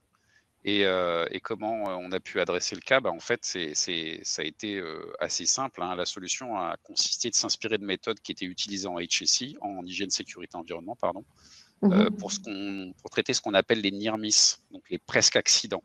Et en fait, qu'est-ce qu'on fait en termes de presque accidents? En fait, j'ai connu ça dans l'industrie pétrolière et gazière. En fait, on mettait en place de petites boîtes aux lettres en plastique ou en carton dans les établissements qu'on souhaitait couvrir, là où justement il y avait ces poches de connexion, de déconnexion, près de lieux qui sont fréquentés mais qui ne sont pas forcément des lieux de travail, mais plus de repos. Donc, ça va être les vestiaires, les lieux de pause déjeuner, la machine à café, voire les toilettes. On met en place ces petites boîtes aux lettres en carton ou en plastique et on met à côté des distributeurs de petites fiches cartonnées aussi. Et sur ces fiches-là, en fait, les salariés ou les visiteurs même peuvent inscrire leur signalement et la manière, donc avec des questions. Il y a un crayon et on renseigne tout simplement des réponses et puis surtout le moyen de les recontacter. Ça peut paraître très archaïque, mais ça marche bien en fait. Et en fait, ensuite, il faut juste mettre un système de roulement où, bien sûr, derrière, on a un correspondant qui passe le matin et ou le soir pour aller collecter ces cartes. Et puis l'important ensuite, c'est de retracer tout ça, ces alertes, et de réinjecter dans le système, justement, donc dans le case management system dont on parlait tout à l'heure, l'ensemble de ces alertes. On en revient à la solution SaaS in fine, parce qu'à la fin, il faut que tout se reboucle. L'important, c'est de ne rien perdre. Il vaut mieux savoir que pas savoir. Oui, mais ça, je pense que ça montre vraiment qu'il faut avoir des stratégies pour toucher tous les salariés. Et les idées que vous venez de partager, je pense, sont très intéressantes, que ce soit WhatsApp ou boîte aux lettres. C'est vraiment les extrêmes de ce qu'on peut faire avec la technologie ou pas de technologie. Donc, je trouve ça intéressant. Donc, j'aimerais également revenir ou aborder le sujet de Turn from the Top. Donc, comme on disait, très important. Si ça ne vient pas des instances dirigeantes, ça peut venir d'autre part, mais ça reste quand même un sujet intéressant ou un point intéressant par rapport à tout ce qui est communication interne. Donc, comment est-ce que vous faites ça chez Bureau Veritas ou vous avez travaillé auparavant? Alors, sur le Turn from the Top, donc là, on parle en fait, de communiquer vis-à-vis de la direction générale et du comité exécutif, nos EVP. D'abord, dans un premier temps, il faut savoir qu'eux-mêmes peuvent être déjà à l'origine de réception d'alertes. Ils peuvent être le réceptacle d'alerte. Donc, il leur arrive d'être approchés en direct, généralement par email, souvent de manière anonyme, avec des grievances, avec des gens qui font part soit de problématiques, je dirais, purement commerciales, soit de signalements d'ordre éthique qui peuvent relever de la ligne d'alerte. Donc ça, c'est une première chose. L'anonymat, je le mentionnais d'ailleurs, petite digression, mais c'est parfois et souvent un frein qui peut être plus ou moins important dans la conduite d'une enquête. Ça va nuire au dialogue. Pour en parler, mais avoir un email anonyme qui arrive sur une boîte de dirigeants à traiter, ça va être compliqué parce que pour le dialogue, pour la contextualisation des faits, ça marque aussi une forme d'inconfort du lanceur d'alerte par rapport au signalement qu'il est en train de faire. Donc, bon, voilà, on en reparlera peut-être un petit peu plus tard. Je crois qu'il y avait des questions dans le chat sur ce sujet. Mais sinon, pour revenir sur Turn from the Top, donc eux-mêmes sont le réceptacle d'alerte, donc ils ont conscience du sujet. On peut leur demander aussi de communiquer. On va leur demander de communiquer dans nos chartes, le code de conduite, etc., le business partner code of conduct, ce genre de documents, dans les statements d'entreprise qui peuvent être faits en matière de ESG, etc., bien sûr. Donc il y a un certain nombre de statements et de positions que peut prendre l'entreprise, et donc ça peut être aussi l'occasion pour eux, soit vis-à-vis de l'interne, mais parfois aussi de l'externe, parce que c'est important de communiquer vers l'externe aujourd'hui, de l'existence de ces lignes d'alerte. On va aussi leur demander, c'était mentionné par Alicia ou Samuel, dans le cadre de petites vidéos, notamment pour l'usage de nos e-learning, d'intervenir, de passer les messages qu'ils souhaitent passer. Donc, on va travailler avec eux sur le message tout en laissant leur ton personnel. Et de montrer leur engagement en fait par l'inclusion de ces vidéos au travers de ces e-learning ou ces journées spéciales qu'on peut être amené à célébrer dans l'entreprise. Mais le commitment, c'est pas que ça. Le top level commitment, ça passe aussi au travers de l'information que l'on remonte à la direction. Donc, on informe évidemment notre direction générale sur les sujets qui méritent son attention. On le fait aussi également au travers de notre comité éthique groupe. Donc, c'est important de remonter l'information. D'ailleurs, les outils sont utiles pour ça. Donc, les plateformes ou les outils qu'on peut mettre en place pour recenser nos alertes, parce que ça permet de donner une vision globale des statistiques, une performance, des évolutions, des tendances en fait à la direction générale. Donc, ça donne du corps au sujet et ça peut permettre de donner, de mesurer et donc de derrière définir des actions et de mesurer l'évolution. Et le top management d'ailleurs, au-delà des directions générales, c'est aussi le conseil d'administration. Ça s'arrête pas à la direction générale. Et donc, nous rendons des comptes aussi au comité d'audit et des risques au travers d'indicateurs sur la performance de notre système de collecte et de traitement des signalements chaque année. Ok, merci beaucoup. Donc, je voulais quand même, j'avais 2 autres questions que j'aimerais poser avant de passer à la partie questions-réponses. Donc, on a parlé avec Alicia et Samuel de la loi Wasserman et du décret qui a été publié la semaine dernière. Donc, je voulais savoir, chez Bureau Veritas, l'impact que ça a eu, sur quoi vous travaillez afin de mettre voilà, les procédures, etc., à jour. Et puis, par la suite, est-ce que vous allez prendre l'opportunité, on parlait de prendre des opportunités, de recommuniquer donc le dispositif à vos employés? Ok. Très bonne question, vraiment d'actualité, parce qu'en fait, nous attendions le décret en fait, d'application pour voir comment faire évoluer notre procédure, puisqu'en fait, tous les éléments qui concernaient la procédure en fait, concernant la collecte et le traitement des signalements étaient reportés finalement à ce décret. Et donc, même si la loi datait de mars, en fait, on était, je pense, beaucoup d'entreprises dans l'attente de ce fameux décret pour voir en quoi et sur quels aspects faire évoluer nos procédures. Et comment faire coordonner finalement le tout aussi avec nos règlements intérieurs pour nos filiales de plus de 50 salariés, parce que finalement, même si dès le mois de mars, au travers de la loi Wasserman, on était informé du fait qu'il allait falloir compléter nos règlements intérieurs. En fait, il y a un lien qui se fait entre le règlement intérieur et la procédure. Donc, tout ça se tenait un peu et donc on était dans l'attente de ce fameux décret. Donc, pour tout vous dire, on est vraiment plein dedans, on est sur le sujet. Nous avions bien sûr déjà sollicité nos IRP par le passé, finalement très récemment. Donc, ils vont se faire solliciter finalement presque 2 fois cette année sur le sujet, parce qu'on avait changé de service provider. Donc, on avait fait un Privacy Impact Assessment pour la nouvelle solution SaaS. Et donc, derrière, bien sûr, on avait été voir nos IRP, on avait communiqué sur ce changement de solution, etc. Mais on va devoir aller les voir à nouveau cette année pour intégrer cette information supplémentaire en fait qui est requise par la loi de mars, de Wasserman de mars, sur une référence supplémentaire à faire dans le règlement intérieur. Donc, c'est pas un sujet simple, parce qu'il y a des difficultés qui existent encore, et il y en a notamment une, laquelle je pense, qui réside par exemple dans le fait que dans l'exigence très française finalement, que l'on a au travers du décret, on a aujourd'hui l'obligation de communiquer de manière, je crois, de manière claire et accessible. Je crois que c'est les termes qui sont employés dans le décret, sur les canaux externes qui sont à la disposition des salariés. C'est pas très simple, parce que pour un groupe dans 140 pays, on se voit mal mettre dans une procédure un sujet qui est spécifiquement français et listé par le menu 45 institutions françaises auprès desquelles ils peuvent se rapprocher, voire mettre plus d'informations quant à ces institutions par rapport, je ne sais pas, à l'adresse postale et email précise, un petit peu comme ce que prévoyait le RGPD. Ce n'est pas requis dans ces termes, heureusement, par le décret, mais donc c'est moins prescriptif que peut l'être la CNIL sur le sujet. Mais on se voit mal mettre ça dans une procédure groupe. Par contre, peut-être que c'est l'opportunité. Alors, ça pourrait être dans une annexe, mais ça conduira à définir tout un tas d'annexes pays à ces procédures.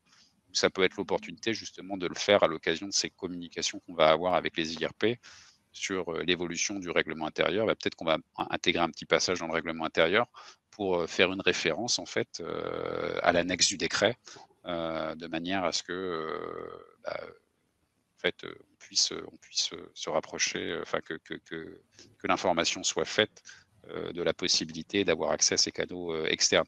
On en fera évidemment une mention aussi dans la procédure, peut-être moins détaillée, voilà, parce que c'est un sujet qui est vraiment spécifiquement français. Donc, on est en plein dedans, pour résumer. Okay. Et c'est un travail en cours. Il y avait une deuxième partie à votre question que je pense. C'est juste si vous allez prendre l'opportunité de communiquer par la suite donc, à vos employés, je pense que oui. Oui, c'est évidemment une opportunité. Voilà. Et puis, dernière question, juste rapidement, mais je pense que c'est important. Comment mesurez-vous l'efficacité de votre stratégie de communication? Comment est-ce que vous mesurez ça en pratique? Est-ce que vous arrivez à le faire? C'est pas un sujet facile, mesurer l'efficacité de sa stratégie. Je dirais que là, si on veut faire tout simple et peut-être contre-intuitif pour une direction générale, c'est plus on a de signalements, et donc un usage accru du dispositif, puisqu'on est en hausse, le trend est positif, plus on peut estimer que d'une part, il y a une meilleure connaissance de l'existence du dispositif, parce que sinon il n'y aurait pas d'alerte de reçu, et que d'autre part, probablement, on peut supposer que la confiance par rapport à ce dispositif, elle est plutôt en hausse. Donc, je dirais que c'est peut-être contre-intuitif pour une direction générale qui peut s'affoler du fait qu'il y ait des alertes en hausse, mais je l'ai expliqué pour un grand groupe industriel français du secteur automotive. En fait, quand ils se sont mis à communiquer de manière forte sur le sujet et qu'ils ont commencé à recevoir près de 1000 alertes par an, il a fallu travailler aussi le message vis-à-vis de la direction générale en disant que c'était à dessein, c'était voulu et qu'on cherchait à connaître et à être le réceptacle de tous ces sujets qui avant pouvaient rester très locaux et traités localement. Et en fait, là, on apportait une vision des thématiques complète à la direction générale et qui valait mieux savoir identifier et traiter les risques plutôt que avoir des risques qui restent cachés sous le tapis ou traités régionalement ou localement sans qu'on ait une vision globale des tendances et de l'analyse de risque. Et comme l'évoquait Samuel, c'est un outil formidable. Après, voilà, pour l'efficacité, je dirais c'est l'usage de la ligne d'alerte. Mais après, les freins principaux à l'usage des dispositifs de collecte de signalement des entreprises, c'est toujours les mêmes. C'est la peur des représailles d'une part, la croyance qu'aucune action n'est prise par l'entreprise suite à un signalement. Donc, en dehors de faire connaître le dispositif, je dirais que c'est d'abord ces deux points-là. Ensuite, après avoir communiqué et fait connaître le dispositif, c'est ces deux points-là qu'il faut travailler dans sa communication sur la peur, sur les représailles et sur l'inefficacité, sur le fait qu'aucune action ne serait prise par l'entreprise suite à un signalement. Et voilà, je dirais que c'est le niveau 2 de la communication, a réussi à établir l'existence de la ligne et la connaissance de la ligne. Et puis un point important, c'est communiquer, d'ailleurs, puisqu'on parlait de ça, sur les représailles et sur l'efficacité de la ligne, et que c'était le deuxième niveau par rapport à l'efficacité de l'usage de la ligne, ça passe par communiquer sur sa performance. Donc, vous le disiez tout à l'heure, ça paraît évident, mais c'est pas si simple dans les groupes. Communiquer sur sa performance, sur les sanctions qui sont prises, c'est donner de la transparence. Et donc, c'est rassurer sur le fait que le dispositif, il est là, il fonctionne, il est utilisé et que l'entreprise prend des actions. Donc, je dirais que c'est un premier niveau et si on arrive à le faire, nous on le fait au moins une fois par an, au travers de notre newsletter, on le fait. Mais la communication, elle ne s'arrête pas que là, quelque part. Il y a la communication avant, il y a la communication après. Donc, et là, ça dépend vraiment des ressources des entreprises. Communiquer vers les lanceurs d'alerte, communiquer vers les équipes parfois déstabilisées après des enquêtes, c'est encore un autre niveau de communication. Parce qu'en fait, à l'occasion d'une enquête, si c'est une enquête qui est un petit peu sérieuse et poussée, il y a beaucoup de personnes qui parlent ensemble, il peut y avoir du candidat, des équipes qui se posent des questions, ça perturbe le fonctionnement de l'entreprise ou de petits départements ou d'équipes. Alors, quand on a des ressources un peu moins limitées, je pense que c'est important de consacrer du temps finalement à la communication post-enquête pour expliquer, rassurer, montrer que l'entreprise a agi et comment. Parce que finalement, ces gens-là, ensuite, quand on va avoir rétabli la paix et la sérénité, vont être les premiers promoteurs de l'utilité de la ligne. Oui, non, je suis entièrement d'accord. Je pense que c'était vraiment très, très intéressant, encore une fois. Et merci pour ce partage, Arnaud. Donc, nous allons passer maintenant aux questions-réponses. Il y a quelques questions qui nous ont été posées, donc ça, c'est vraiment une bonne chose. Et je vais donc me focaliser sur ceux qui ont le plus de votes, bien sûr. Donc, première question, question sur l'anonyme. Donc, comment traiter une alerte anonyme? Donc, examen des critères de recevabilité d'une alerte, délai à respecter, blablabla. Comment rédiger une procédure pour ces signalements? Je ne sais pas qui veut répondre en amont, peut-être Arnaud? Oui, c'est un sujet pas très facile. D'ailleurs, je prenais l'exemple de la direction générale qui reçoit, qui est souvent le réceptacle d'emails qui peuvent être anonymes de ce type. déjà, la première difficulté, effectivement, c'est l'analyse de recevabilité. Donc, finalement, c'est la question qui est d'abord posée. C'est un vrai sujet. Donc, il faut être en capacité, en fait, de rentrer en contact avec ce lanceur d'alerte. Si après plusieurs tentatives infructueuses et un délai raisonnable que l'on peut fixer dans une procédure, il y avait la question de la procédure, on ne parvient pas à nouer ce contact avec le lanceur d'alerte de sorte que l'on puisse étayer les faits qui font l'objet d'allégations, au bout d'un moment, on est obligé de classer l'alerte sans suite. C'est juste l'épreuve de la réalité.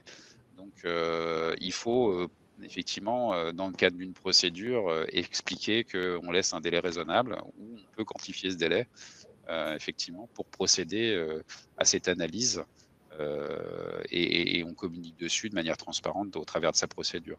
Je pense que c'est un élément important parce que sinon on peut se retrouver avec une pile d'alertes non traitées très importante. Voilà. Et je pense qu'au niveau d'avoir un dispositif digital, ça permet au moins de communiquer avec le lanceur d'alerte qui est resté anonyme. Oui, alors c'est une des forces du digital par rapport à l'email, je dirais classique, c'est qu'effectivement on a moyen de mettre en place un canal de communication. Et là, pour le coup, si le fameux lanceur d'alerte ne fait pas l'effort de répondre ou de reprendre contact alors qu'il a la capacité de le faire tout en restant anonyme, pour le coup, on est relativement serein quand au bout de quelques temps, on classe l'affaire sans suite. Merci. Je ne sais On pas a si l'audit trail Alicia pour documenter tout ça. Merci. Alicia ou Samuel, vous avez des points à rajouter? Effectivement, je pense qu'il faut prendre l'alerte anonyme pour ce qu'elle est. Finalement, avec ce dispositif d'alerte, ce qu'on veut, c'est de la prévention du risque. Les alertes anonymes, alors elles vont peut-être pas permettre toutes d'entraîner une investigation, elles vont peut-être pas toutes permettre d'aller au bout du traitement de l'alerte, mais ça donne des signaux faibles. Donc il faut la prendre pour ce qu'elle est. Et c'est pas parce qu'on permet les alertes anonymes que ça induit forcément une obligation de résultat. Je crois qu'il y a une crainte autour de l'alerte anonyme qui est de penser que parce qu'on a permis les alertes anonymes, et ben nécessairement, on attend de nous qu'on aille au bout du traitement de ces alertes. Non, c'est une obligation de moyen. Il ne faut pas hésiter, si justement les critères ne sont pas là, s'il n'y a pas d'interaction possible avec la personne qui a effectué ce signalement anonyme, à dire qu'on ne peut pas aller au bout et que l'on classe sans suite. Mais il faut l'utiliser pour ce que c'est-à-dire la prévention, et peut-être, dans le meilleur des cas, une première étape à l'établissement d'un lien de confiance qui permet derrière à cette personne de lever l'anonymat. Ok, merci. Donc, une autre question que je trouve intéressante.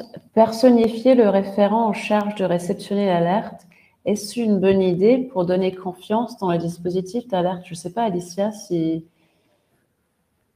On en parlait là pendant l'intercession rapidement avec Samuel. Nous, alors, encore une fois, je n'aime pas répondre de manière catégorique sans avoir tous les éléments de contexte, mais globalement, on trouve que ça peut faire partie d'un élément de réponse et d'un élément de création de confiance parce qu'on identifie une personne réelle bien en chair, qu'on n'envoie pas ça dans une boîte dont on ne sait pas exactement ce qui va devenir.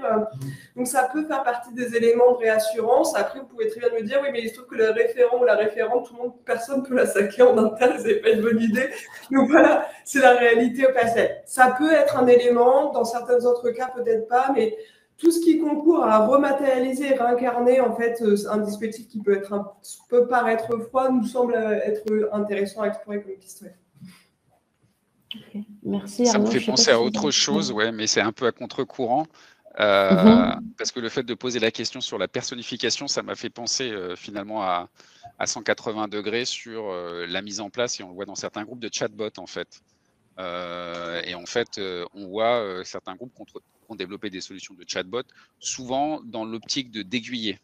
Donc pas trop, là on n'est pas dans la personnification, mais plus d'aiguiller parce que y a souvent aussi la crainte, et c'est la réalité, que finalement les lignes d'alerte sont le réceptacle de beaucoup de choses. Et il y a un vrai sujet par rapport au périmètre que l'on veut donner à sa ligne d'alerte. Il y a ce que prévoit la loi, et puis il y a ce qu'on veut ajouter aussi parce que c'est un intérêt pour l'entreprise, ce que je disais tout à l'heure. Et donc, en fait, avoir répondre à des emails, des gens qui se posent des questions, c'est une bonne chose, mais parfois avoir, si on a les moyens encore financiers et techniques, mais avoir un chatbot qui permet justement de clarifier ces questions-là en amont de manière anonyme pour les utilisateurs sur l'intranet pour savoir est-ce qu'une alerte de ce type-là rentrerait bien dans le périmètre de la ligne d'alerte et ne serait pas considérée ab initio comme hors périmètre et ne ferait pas l'objet de vérification. Ça peut être un élément intéressant, mais je déborde de la question. Non, mais c'est toujours intéressant. Merci beaucoup, Arnaud. Donc, question plutôt technique. En quoi le règlement intérieur doit-il être modifié dès lors qu'il existe déjà une échelle des sanctions? Je sais, Arnaud, vous travaillez dessus là à présent et également Alicia et Samuel pour vos clients. Donc, je ne sais pas qui veut commencer, peut-être Arnaud. Je peux commencer, ouais, c'est tout simple. Enfin, cette exigence, elle date du 21 mars 2022, donc la loi Wasserman, donc d'avant le décret d'application. Hein, et en fait, dans cette loi, il a été précisé, un des premiers articles, peut-être le 4 ou le 5, en fait, que le règlement intérieur, en fait, alors, elle modifiait le code du travail, je devrais peut-être en passer par là, et en ce sens où elle rajoutait un élément et précisait que le règlement intérieur devait rappeler en fait l'existence du dispositif de protection des lanceurs d'alerte. Et donc maintenant, en fait, il convient en fait dans ce règlement intérieur tout simplement de rajouter une section, de rajouter un passage pour mentionner l'existence de ce dispositif. On avait déjà l'obligation de mentionner les dispositifs relatifs au harcèlement moral et sexuel, aux agissements sexistes. On avait des choses aussi qui touchaient, je crois, au droit de la défense des salariés. Voilà, donc c'est un élément de plus à rajouter au règlement intérieur. Et c'est aussi l'occasion, probablement, complétée de l'éclairage du décret, de rajouter 2-3 choses pour mettre peut-être les éléments qui sont spécifiquement nationaux dans le règlement intérieur et peut-être de les sortir de la procédure groupe ou en tout cas d'en enlever une partie de la procédure groupe pour ne pas la rendre trop lourde et trop nationale et trop française. Voilà. Samuel, peut-être? Oh, je crois que c'est une simple en fait, une modification pour intégrer la référence au dispositif d'alerte. Donc, c'est assez formel. Après, ce que dit Arnaud, ça c'est plus de l'ordre du choix de l'entreprise, de est-ce qu'on vient compléter avec des références qu'on n'a pas envie de mettre dans la procédure et qu'on préfère mettre dans le règlement intérieur. C'est une très bonne idée. Mais après, ça, c'est du choix d'entreprise. Voilà, c'est vraiment du choix d'entreprise. Ok. Et donc, je vais revenir à cette question d'anonymat. Est-ce que, selon vous, la mise en place pour la première fois d'un dispositif d'alerte permettant les alertes anonymes ne comprend pas un risque d'incitation à rapporter tout et n'importe quoi? Comment l'éviter? C'est vrai que c'est une question que nos clients nous posent très souvent, et nous, de notre expérience et nos clients, oui, on a toujours cette peur, mais en réalité, c'est toujours un très peu d'alertes qui sont de ce genre. Mais j'aimerais bien avoir votre retour également sur ce sujet. J'ai envie de dire que si on a écouté ce webinaire et que si on a bien communiqué, ce risque-là n'existe pas. Oui. Non, plus sérieusement, effectivement, il existe, mais après, ça peut aussi, ce que je disais tout à l'heure, c'est qu'il faut le prendre pour ce que c'est. On regarde s'il n'y a pas des signaux faibles, si on sent que ce n'est pas désintéressé, que c'est simplement des bruits de couloir ou des choses qui ne pourraient pas être caractérisées suffisamment pour mener à une investigation, on éjecte et on prend ça pour ce que c'est et pas plus. Peut-être je vais répondre de manière volontairement un peu provocante aussi, c'est qu'à un moment, s'il y a beaucoup de remontées d'alertes anonymes sur un dispositif d'alerte et qui servent de déversoir, ça envoie un signal, c'est qu'il n'y a peut-être pas d'autre endroit où faire cet exercice-là. Et donc, c'est une question plus générale de culture d'entreprise et de culture de dialogue. Alors, je pousse exprès, mais en soi, prenons, comme le disait Samuel, qu'est-ce que ça veut dire des alertes anonymes qui arriveraient et qui ne seraient pas qualifiées et qui seraient simplement de dire « mon voisin m'a volé mes capsules de café ». Bon, ça veut dire parce que c'est la peur que nos clients ont peur de se retrouver à traiter 300 rapports, dont 298 qui sont ceux-là. Qu'est-ce qu'on en fait? Et après, effectivement, comment Arnaud, tu parlais du chatbot, c'est un bon moyen aussi de faire des orientations. Chatbot, formation, effectivement, quand on fait ses formations, on peut très bien, dans sa formation code d'éthique, rajouter quelque chose, un passage sur effectivement son dispositif de signalement et effectivement quel est le périmètre du dispositif. On le fait, cette information, aux IRP quand on communique sur le dispositif. On le fait peut-être un tout petit peu moins aux salariés parce qu'on est plus de l'ordre de la communication très courte, incisive, par des affichages, par des choses, et on ne rentre pas dans le détail toujours du scope. On peut le faire à l'occasion des e-learning, ça. Ça, c'est une possibilité. Il y a le chatbot, oui, Alicia, tout à fait. Et puis, de toute façon, derrière, on a quand même cette obligation, enfin, et que de toute façon, on le faisait avant, mais on va avoir ce test à l'entrée. Alors, ça peut prendre du temps, évidemment, mais on va faire ce filtre finalement à l'entrée pour savoir si c'est une alerte qui qualifie ou qui ne qualifie pas dans le dispositif. Et donc, je préfère savoir que ne pas savoir et garder objectivement les alertes qui ont un intérêt, qui sont dans le périmètre, mais tout recevoir et faire le tri moi-même. Oui, je pense que cette approche est, je dirais, la bonne approche. Après, ça dépend des entreprises. Et d'ailleurs, quand on parle de culture d'entreprise, c'est pas forcément la culture, mais il y a une question là, comment communiquer le suivi suite à signalement quand l'entreprise est très timide sur le sujet et a peur pour son image. Donc, je dirais qu'il faut communiquer d'autant plus, mais je vous laisse la parole. Non, mais peut-être communiquer sur des chiffres, à travers des illustrations, en faire un cas d'exemple et pas forcément dire que ça s'est passé dans l'entreprise, mais peut-être, oui, communiquer en interne par l'illustration et en trouvant pas une morale, mais au moins la leçon tirée de ce cas-là. En fait, pourquoi est-ce qu'on a ce dispositif d'alerte? C'est pour mettre ensuite des moyens de remédiation et renforcer son programme de conformité. Donc, peut-être en communiquant sur les moyens qui ont été pris suite à un signalement, sans donner plus de détails sur le signalement, ça peut être aussi une solution. Bien sûr, et puis sur la question de la timidité, c'est qu'est-ce que ça cache? Timide pourquoi? Toujours. Et puis, je crois qu'il y a un enjeu de qui a le contrôle sur ce qui est diffusé, qui n'est pas absurde. Donc, parfois, se dire je ne communique pas parce que j'ai peur, c'est donner la possibilité à ce que quelqu'un d'autre le fasse à notre place. Pas forcément une bonne stratégie, toujours. Ça peut être un sujet en entreprise, effectivement, de communiquer comme on le fait en matière d'hygiène et sécurité, où là, pour le coup, pas quand il y a un IRMIS, mais quand il y a un vrai accident. Donc, pas quand il y a un presque accident, mais quand il y a un accident, voire un décès en entreprise. La pratique usuelle des entreprises depuis maintenant assez longtemps, c'est de communiquer sur l'accident, sur ses circonstances, etc.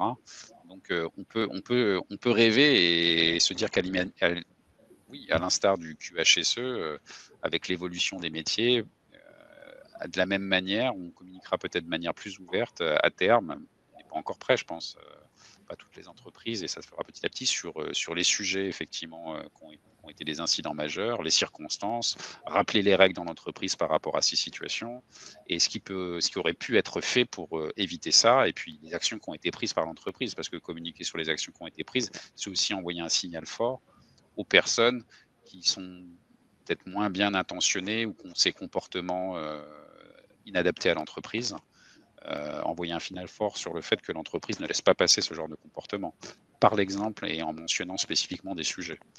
Bien sûr, en traitant de manière confidentielle, en anonymisant les noms, etc., bien sûr. Mais voilà, et je pense que le QHSE a connu cette révolution il y a déjà bien longtemps. Peut-être que ça reviendra un jour en matière de conformité. Merci Arnaud. Donc ce sujet, on parlait un peu des aspects psychologiques, et tout ce qui est nudge, c'est une question qui a 9 upvotes à présent, donc je pense qu'il faut la poser. Donc pouvez-vous nous donner un exemple appliqué aux lanceurs d'alerte pour le nudge? Donc est-ce qu'il y a, je sais Arnaud, vous avez donné quelques exemples, est-ce qu'il y a d'autres exemples par rapport à, c'est un peu la science du comportement, genre comment est-ce qu'on peut essayer de changer le comportement des individus par la communication? Ouais, le nudge fonctionne soit, ça dépend ce qu'on cherche à faire, soit inciter ou désinciter. L'exemple de la SNCF, voilà. C'était désinciter. Exactement. C'est-à-dire inconsciemment agir sur le comportement sans même que la personne ne s'en rende compte.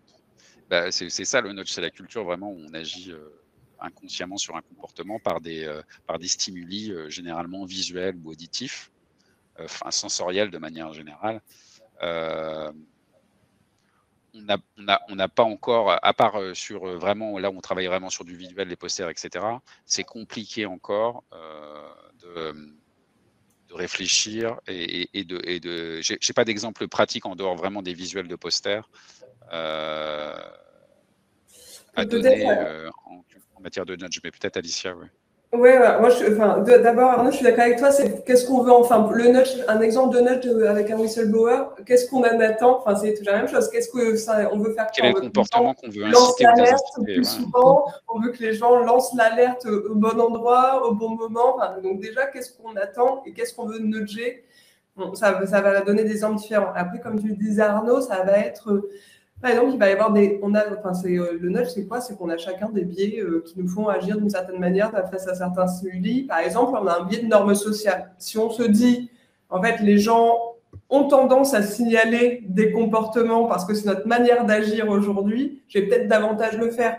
L'exemple un peu connu sur un tout autre sujet, c'est les impôts locaux en Grande-Bretagne, où en fait, il y a des quartiers où on ne payait pas, on t'envoie un courrier en disant 98% du neighborhood a payé ses impôts locaux. Tu vas faire un peu plus que si on te dit vous faites partie de 2% à ne pas l'avoir fait. Bon, on est des êtres grégaires et on se met sur une norme sociale de base. C'est un exemple. Après, c'est de la mettre à disposition des outils. En fait, si je veux le rendre si je veux que les gens lancent l'alerte, mais je ne sais pas quel est l'objectif derrière la question que vous aviez en tête, mais est-ce que ma question, c'est que je veux que les gens aient le réflexe de lancer l'alerte? Si je veux le faire de manière un peu bourrine, excusez-moi du terme, je vais leur mettre partout où ils vont passer, quels sont les touch points d'une personne dans une pièce, et je leur mets un rappel sur lancer l'alerte, ça se passe comme ça. Moi, je passe à une machine à café tous les jours au travail, je passe dans des toilettes tous les jours au travail, je passe dans une salle de réunion. En fait, ces 3 points de contact où je touche des gens et je leur mets, by the way, vous pouvez whistleblow. Donc, il n'y a pas de réponse universelle, c'est un peu quoi, mais c'est des petites choses comme ça et qui, bout à bout, vont nous amener à des changements de comportement. Et c'est valable pour l'alerte, mais c'est valable pour l'intégralité des sujets d'éthique et de compliance parce que c'est ça qu'on vise à faire, c'est faire évoluer des comportements. Donc, il y a des réflexes qu'on a en tant qu'être humain. Comment on va les utiliser? Avec un point sur lequel moi, j'aurais tendance à citer, c'est un outil qu'on aime bien, le nudge, à condition qu'il ne soit pas fait au détriment des personnes. C'est-à-dire qu'on ne va pas... je pense par exemple, on travaille sur des sujets RGPD par ailleurs. Nudger, ça peut vouloir dire, et faire du mauvais nudge, ça pourrait faire ce qu'on appelle des dark patterns et inviter des gens à appliquer des cookies. Donc il faut faire attention à au respect de la personne quand on nudge, c'est un intérêt de l'utilisateur final. Enfin, c'est peut-être le point sur lequel on a à être vigilant. L'éthique du nudge. L'éthique, exactement. Ouais. Super, merci beaucoup. Et puis, je pense une dernière question qui reste assez technique, mais qui reste toujours dans le sujet de communication, donc, et par rapport au décret en particulier. Donc, l'accusé de réception est-il obligatoire à mettre en place dans les 7 jours à compter de la réception du signalement? Le décret semble admettre que le délai de 3 mois puisse courir à compter de 7 jours ouvrés après le signalement et donc sans accusé de réception. Oui, c'est un petit peu bizarre, effectivement. Je suis d'accord. Le décret dit une chose et qui est avec force et clarté en disant qu'effectivement, on a 7 jours pour accuser réception de la réception du signalement, simplement de la réception. Et un petit peu plus loin, en fait, quand on parle du feedback que l'on doit faire sur l'éventuelle enquête interne qui a été ouverte, on nous explique qu'on a 3 mois, en fait, pour revenir vers le lanceur d'alerte pour lui indiquer quelles sont les mesures d'enquête qui ont été mises en œuvre ou voir quelles sont les mesures de remédiation qui ont été mises en œuvre si, entre-temps, il y a eu une conclusion. Et précise que ce délai de 3 mois, en fait, il peut être de 3 mois plus 7 jours si d'aventure il n'y avait pas eu d'accusé réception. Ce qui est un peu paradoxal parce que quelques paragraphes avant, on vous indique de manière assez claire et nette que vous avez 7 jours, et il n'y a pas d'ambiguïté, pour faire ce fameux accusé réception. Donc oui, il y a une petite ambiguïté. Je pense que dans le doute, il faut se caler sur l'accusé réception dans les 7 jours. Au-delà du doute, je dirais que ça fait partie des subtilités du législateur, mais en fait, ce moment qui est l'accusé de réception, c'est aussi peut-être un moment pour instiller de la confiance rappeler les modalités de traitement, les modalités de traitement en matière de données personnelles, la manière dont la confidentialité est protégée. C'est de nouveau un moment de communication et donc ce serait dommage de s'en priver. Donc peut-être que le législateur ouvre une voie à se passer de cet accusé de réception, mais bon, pourquoi s'en passer alors que ça permet de bien communiquer. Très bien. Merci beaucoup. Je pense qu'on arrive presque à la fin. Donc, merci vraiment beaucoup à vous trois pour ce partage. Je pense que c'était une discussion vraiment enrichissante. Et vous avez beaucoup partagé, donc je pense que merci beaucoup de ma part. Et puis également, je pense que pour l'audience, c'était intéressant. Donc, juste pour vous donner quelques éléments supplémentaires, Linda, merci. Donc voilà, hier on a fait comme j'avais dit au début, on a fait un webinaire sur donc la loi et le décret. Et il y a donc le replay qui est disponible sur notre site. Je pense qu'on va le mettre là où vous pouvez le voir. Je pense que dans les questions ou le chat. Donc ça, bien sûr, n'hésitez pas à le consulter parce que je pense que c'était vraiment très intéressant. Il y a beaucoup d'éléments techniques sur la nouvelle loi et le décret de la semaine dernière.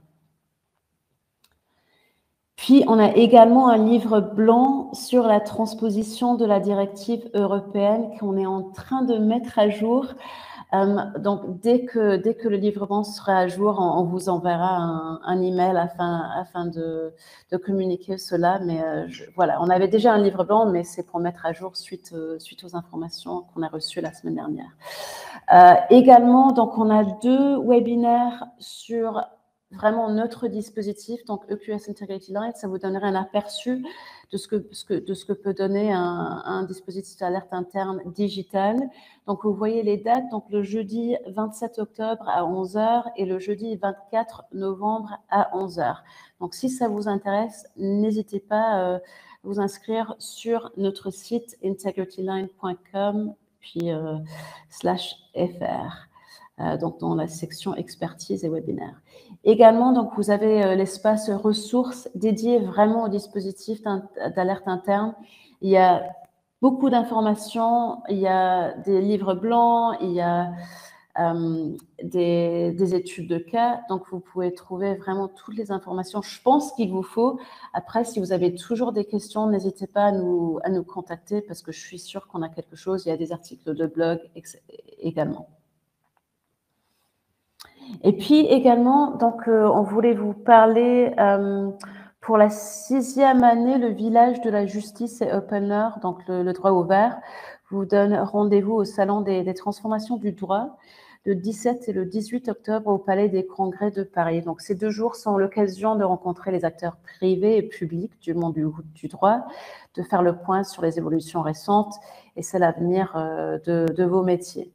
Donc, Legal Tech, Compliance, Legal Design, formation, innovation, les rendez-vous, transformation du droit sont le carrefour du droit qui s'adapte et anticipe les changements de la société. Donc, l'inscription est libre pour consulter le programme et voir la liste des partenaires présents. N'hésitez pas à visiter le site donc www.transformation-du6droit.com. Voilà, donc juste pour finir, donc on est en temps et heure. Un grand merci à vous, l'audience, d'être avec nous aujourd'hui. J'espère que c'était une discussion intéressante pour vous. Encore une fois, merci beaucoup à Alicia, Samuel et Arnaud de votre partage et de ces informations que vous avez partagées. Merci à vous. Je vous souhaite une bonne fin de journée. Bonne journée. Au revoir. Au revoir à tous. Au revoir. Au revoir.